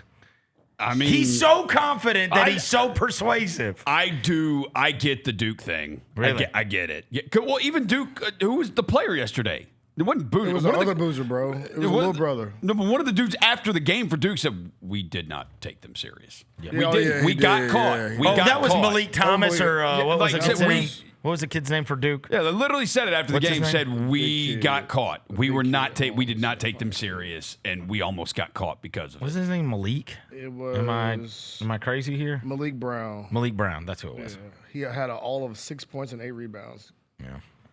But yeah, I mean I forgot the other Boozer was on the team, bro. Yeah. The Louisville one is the most surprising to me. Yeah. Because he don't love Michigan State. By the way, but he's like, that should not be the number. We might have some news Oh, yeah? regarding that game that was played yesterday. What? The streets are saying Brian Hodgson may be taking the job at Providence. Well, Turned down Syracuse and took the Providence job. That's what they were saying regarding him turning down Syracuse. Yeah. So doesn't that make you feel like he already had Providence set up? And because why would you turn down Syracuse? I mean, again, there's a lot of things I don't know. They say that Syracuse ain't playing that NIL game the same way the other ones do, and so you're up against it. Well, like the circumstances have changed. Yeah. Aren't they the one that ran off the guy, the billionaire booster? Google it. Syracuse and billionaire booster. There was a story about how they alienated the guy that could have done everything. Adam Wiseman. I will no longer support Syracuse athletics with NIL. Yeah, check this out. That story is crazy. I don't know how many people know that, but Syracuse basketball has gone to hell. And they lost this guy who, this guy could have been the Texas Tech guy for Syracuse. He said the chancellor at Syracuse is the reason why he stepped away. The chancellor can't serve it as the reason for stepping away. While he had never met him, Wiseman said he got the impression that the chancellor did not want him involved in supporting SU athletics. From what I understand and hearing it from sources at the university, he did not like the high-profile nature of the celebrities coming to the games and the way I was going about NIL, discussing it with the media. He's not comfortable with that, but the only way I knew about doing NIL is to do a high profile. We're in Syracuse, New York. We have to bring attention to our area. Yeah, that's crazy. Because I remember watching the story where somebody was explaining what the hell happened to Syracuse, and they're like, when you run off, I mean, that would be the equivalent of Bill Laurie. Yeah. It's like at Memphis. They brought him back into the fold because they needed him. Yes. Right. I mean, it was gross that. For years he was not involved. For years he was not. Well, and then they built the Laurie Walton thing at Missouri. It's like, hold on, Missouri is reaping the benefits, and he played at Memphis. This is crazy. Why is he not in the fold? Yeah. But this guy. They've got a guy who cares deeply about Syracuse basketball who's funding it, and they ran him off. Yeah, he said earlier this year, he said he would pay more than $2 million in NIL deals to current and future Syracuse athletes. He predicted that his assistance will help the basketball team reach a national championship game within 5 years. But because of the chancellor, he said. I guess he just had his chest out too much. You know what I mean? Some guys, honestly, you can imagine schools are going through this right now. In the age of NIL, you thought boosters had a say and were powerful before. Now, if you want to be good, you just got to hope you've got cool boosters. Yeah. Seriously. By the way, his list of celebrities he was bringing the games, Yeah. Tom Brady, Jimmy Fallon, Giannis, Cole Hauser, and many more. Those are his contacts. Come on, bro. How do you run him off? Yeah, you can't drop that bag, Syracuse. Yeah. Hey, come get somebody to So all I'm saying is, if you're Brian Hodgson, you go, look, dude, I got to compete with all these other schools, and Syracuse ain't got what. And I don't know what the Providence deal is, right? I don't know if they've got something cracking or not. Yeah. But when was the last time Providence? I mean, Skip Prosser? I mean, Providence. Ed Cooley. Oh no! My guy, what's it called? Ed Cooley had years. Yeah, he had a year. Yeah, but my guy. Rodney Connie runs on the court like he's Pegasus. Oh, Pete Gillen. He was Providence, right? Yeah. Pegasus. That's funny. Yeah. But they say he's gonna end up taking that job, so we'll see how that happens, how that works out. Ed Cooley had years there. Yeah, Ed Cooley had a couple. Ed Cooley was there for a long time. He was there from 2011 to 2023. 1, 2, 3, 4, 5, 6, 7 NCAA tournaments. That's the what's it called? It's the Calhoun Ryan Gomes thing, right? Yeah. Was it Ryan Gomes Providence? Ryan Gomes was. I didn't recruit Ryan Gomes. I took Emeka Okafor. He's not bad. Yeah. I signed Karan Butler and Emeka Okafor. They're not bad players. Ryan Gomes was way before that, though. No, but isn't that Providence? Yeah. Okay, Gomes went to Providence. I'm just saying they have not had a who's who of Bryce characters Cotton, there. Ryan Gomes, Chris Dunn. Oh yeah, Chris Dunn. Yeah. Shout out Lenny Wilkins, rest in peace.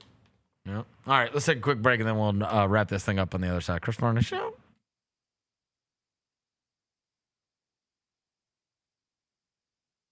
Junior Grizzlies summer camps presented by Ortho South are the key to a slam dunk summer with over a dozen 4-day camps perfect for hoopers ages 6 to 14 looking to build fundamental skills and make unforgettable memories. With camps across the Mid-South in Tennessee, Mississippi, and Arkansas, you won't have to go far for the ultimate hoops experience this summer. Registration comes with a Junior Grizzlies jersey, lunchbox, and a basketball to take home. Don't wait, space is limited. Visit grizzlies.com/juniorgrizzlies today to secure a spot for a fun-filled summer. That's grizzlies.com/juniorgrizzlies. Orthopedic injuries can be unpredictable, unforeseen, and unscheduled, and Ortho South understands this better than anyone. Since your injuries don't make appointments, you don't need to either. That's because Ortho South welcomes walk-ins during the weekdays, in the evenings, and even on Saturdays. So next time an unforeseen injury makes an unscheduled appearance in your life, visit orthosouth.org to find your nearest urgent care location. Just walk in, and Ortho South will take care of everything, especially you. Learn more at orthosouth.org. That's orthosouth at orthosouth.org. With living in luxury at Southland Casino Hotel, the good life is closer than you think. Members get one entry with every 100 points earned playing on their Lucky North Rewards card, plus one free entry daily. Win free play at our hourly drawings, and don't miss our Saturday grand prize drawings in March. You could win a home theater package, premium massage chair, an outdoor jacuzzi, and $250,000 cash. Luxurious prizes await at Southland Casino Hotel. Must be 21 or older. Play responsibly. For help quitting, call 800-522-4700. Thanks for showing up, Memphis. Nothing compares to catching your Grizzlies IRL. And that all starts with buying tickets at Ticketmaster, the official ticket marketplace of the Memphis Grizzlies and the NBA. Ticketmaster gets you to the game so you can catch every highlight. Put that jersey collection to use for the next game and get Grizzlies tickets at Ticketmaster. Whether they're here at FedEx Forum or on the road, Ticketmaster's got your back when it comes to scoring tickets. And there's no better brag than saying you saw it live. Did you see that hockey goal from the Russian Hockey League? We're going to come right in front of the table and we're going to recreate. We're going to recreate the moment. Hold around. You do it. Go, let's go! Tune in to the Jessica Benson Show with CJ Hurt live every weekday at 8 a.m. on YouTube at Grind City Media and the official Grind City Media app. Welcome back to the Chris Vernon Show on YouTube at Grind City Media and the official Grind City Media app. Now, back to your host, Chris Vernon. Throwing dead presidents. Look alive. Party is the evidence. It's a vibe. Celebrating excellence. We survive. Two-seater snapping, girl. I'm happy it's just you and I. Throwing dead presidents. Look alive. Party is the evidence. It's a vibe. Celebrating excellence.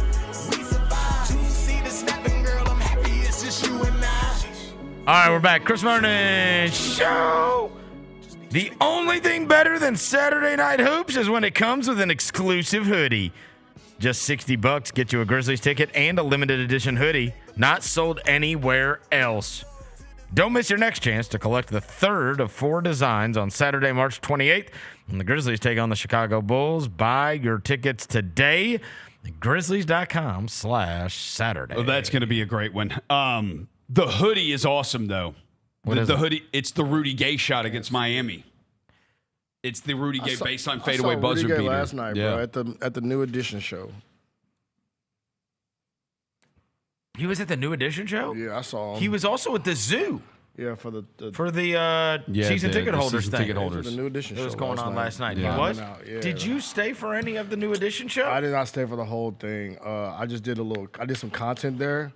And boy, I tell you, it was packed. They said good cocoa butter incense in that mug. They said they were all. They said they were all there. They say Bobby Brown, Johnny Gill, Ralph Tresvant, the whole. It's really old New Edition. Old New Edition. And Boys to Men and Tony Braxton. Yeah. And they for word on the street is that they didn't do a typical like concert, bro. They did like a rotating show.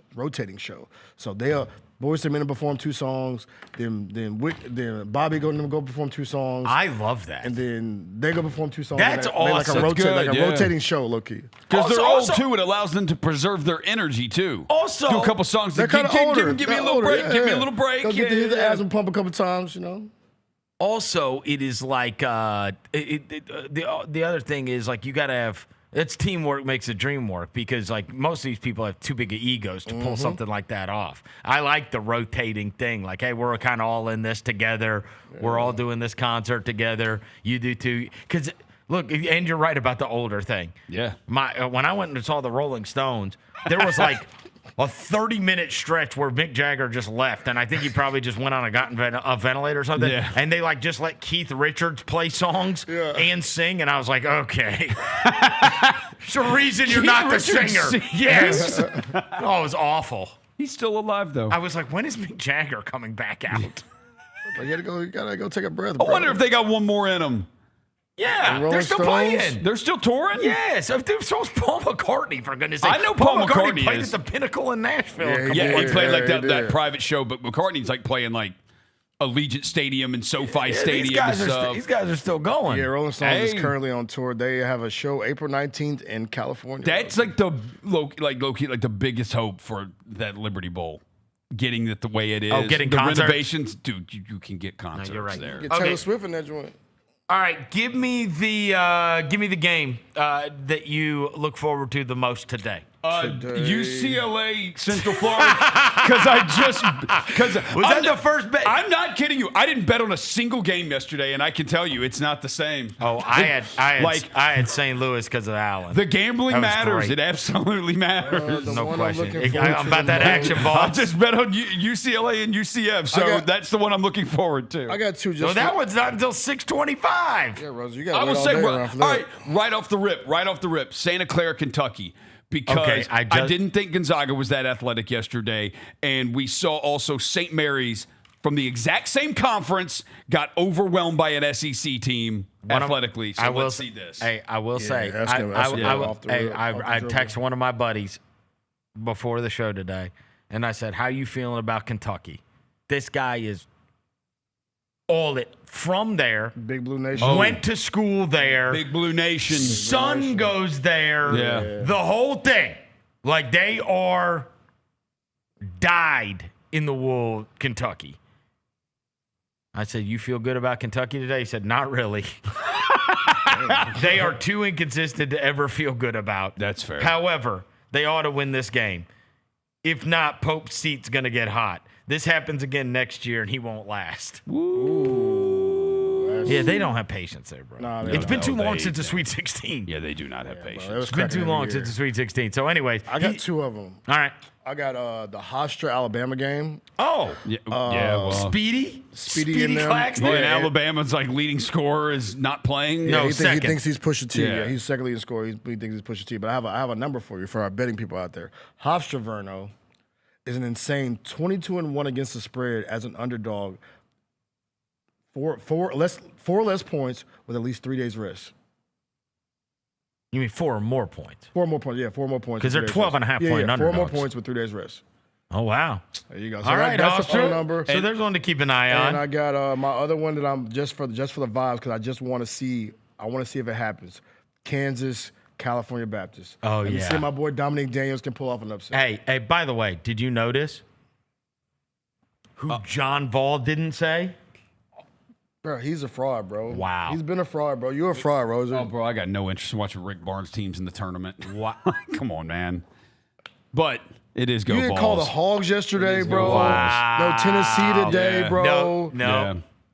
Yeah. Man, you just It's John Reb. John Reb. John Reb. It's John He Reb got- for life. Hey, as of August, it is John Reb he for is life. locked Okay. in. Hey, No. hey, do you know that I've already bought your wedding present and it's a Vineyard Vines Old Miss quarter zip and a pair of Croakies? No, I'm dead serious. So you know on ESPN, Not a pair of you know on the Crokies. ESPN app how you can like add your favorite teams or whatever, and you want notifications or whatever, but if you go to like the scores page, your team, because it's your favorite, will be at the top, the score or whatever. I'm not kidding you. She did this. So Grizzlies, 49ers, and then the college was always Memphis. And it is now freaking Ole Miss on here. It is now. I did not do that. She did Did you that. go in your phone and change it? I didn't even know she knew how to do that. But I didn't do that. She changed the football one from the college football. She changed from Memphis to Ole Miss. That man get Ole Miss notice. I was like, I just noticed that. I noticed that earlier. I was like, I didn't do that. Did you wonder why you were getting Ole Miss notifications? Yeah, I was about? like, well, why is Ole Miss the Ole Miss score like is always like at the top? I'm like, Yeah, I didn't do got that. The Yeah. Ole Miss noties, man. Shout out to John you. Reb's going to know all the news. Akron, right? Texas Tech. Texas Tech lost 3 straight games coming into this. They've lost That's 3 in a bad. row, and it's a 5-12. Oh, Verno, and we got the battle of the Sweet Tea, bro. Long Island versus Arizona. I saw that Shout out to the guy on yesterday. Twitter, bro. Iced Tea supremacy happening today too. That was an amazing tweet. Yeah. For sure. Hell yeah. Yeah, so we do have that. Yeah, the Texas Tech Akron thing is a 5-12. Wright State was one that Allen was like, Virginia. I would not be surprised, bro. If Wright State clips them today, bro.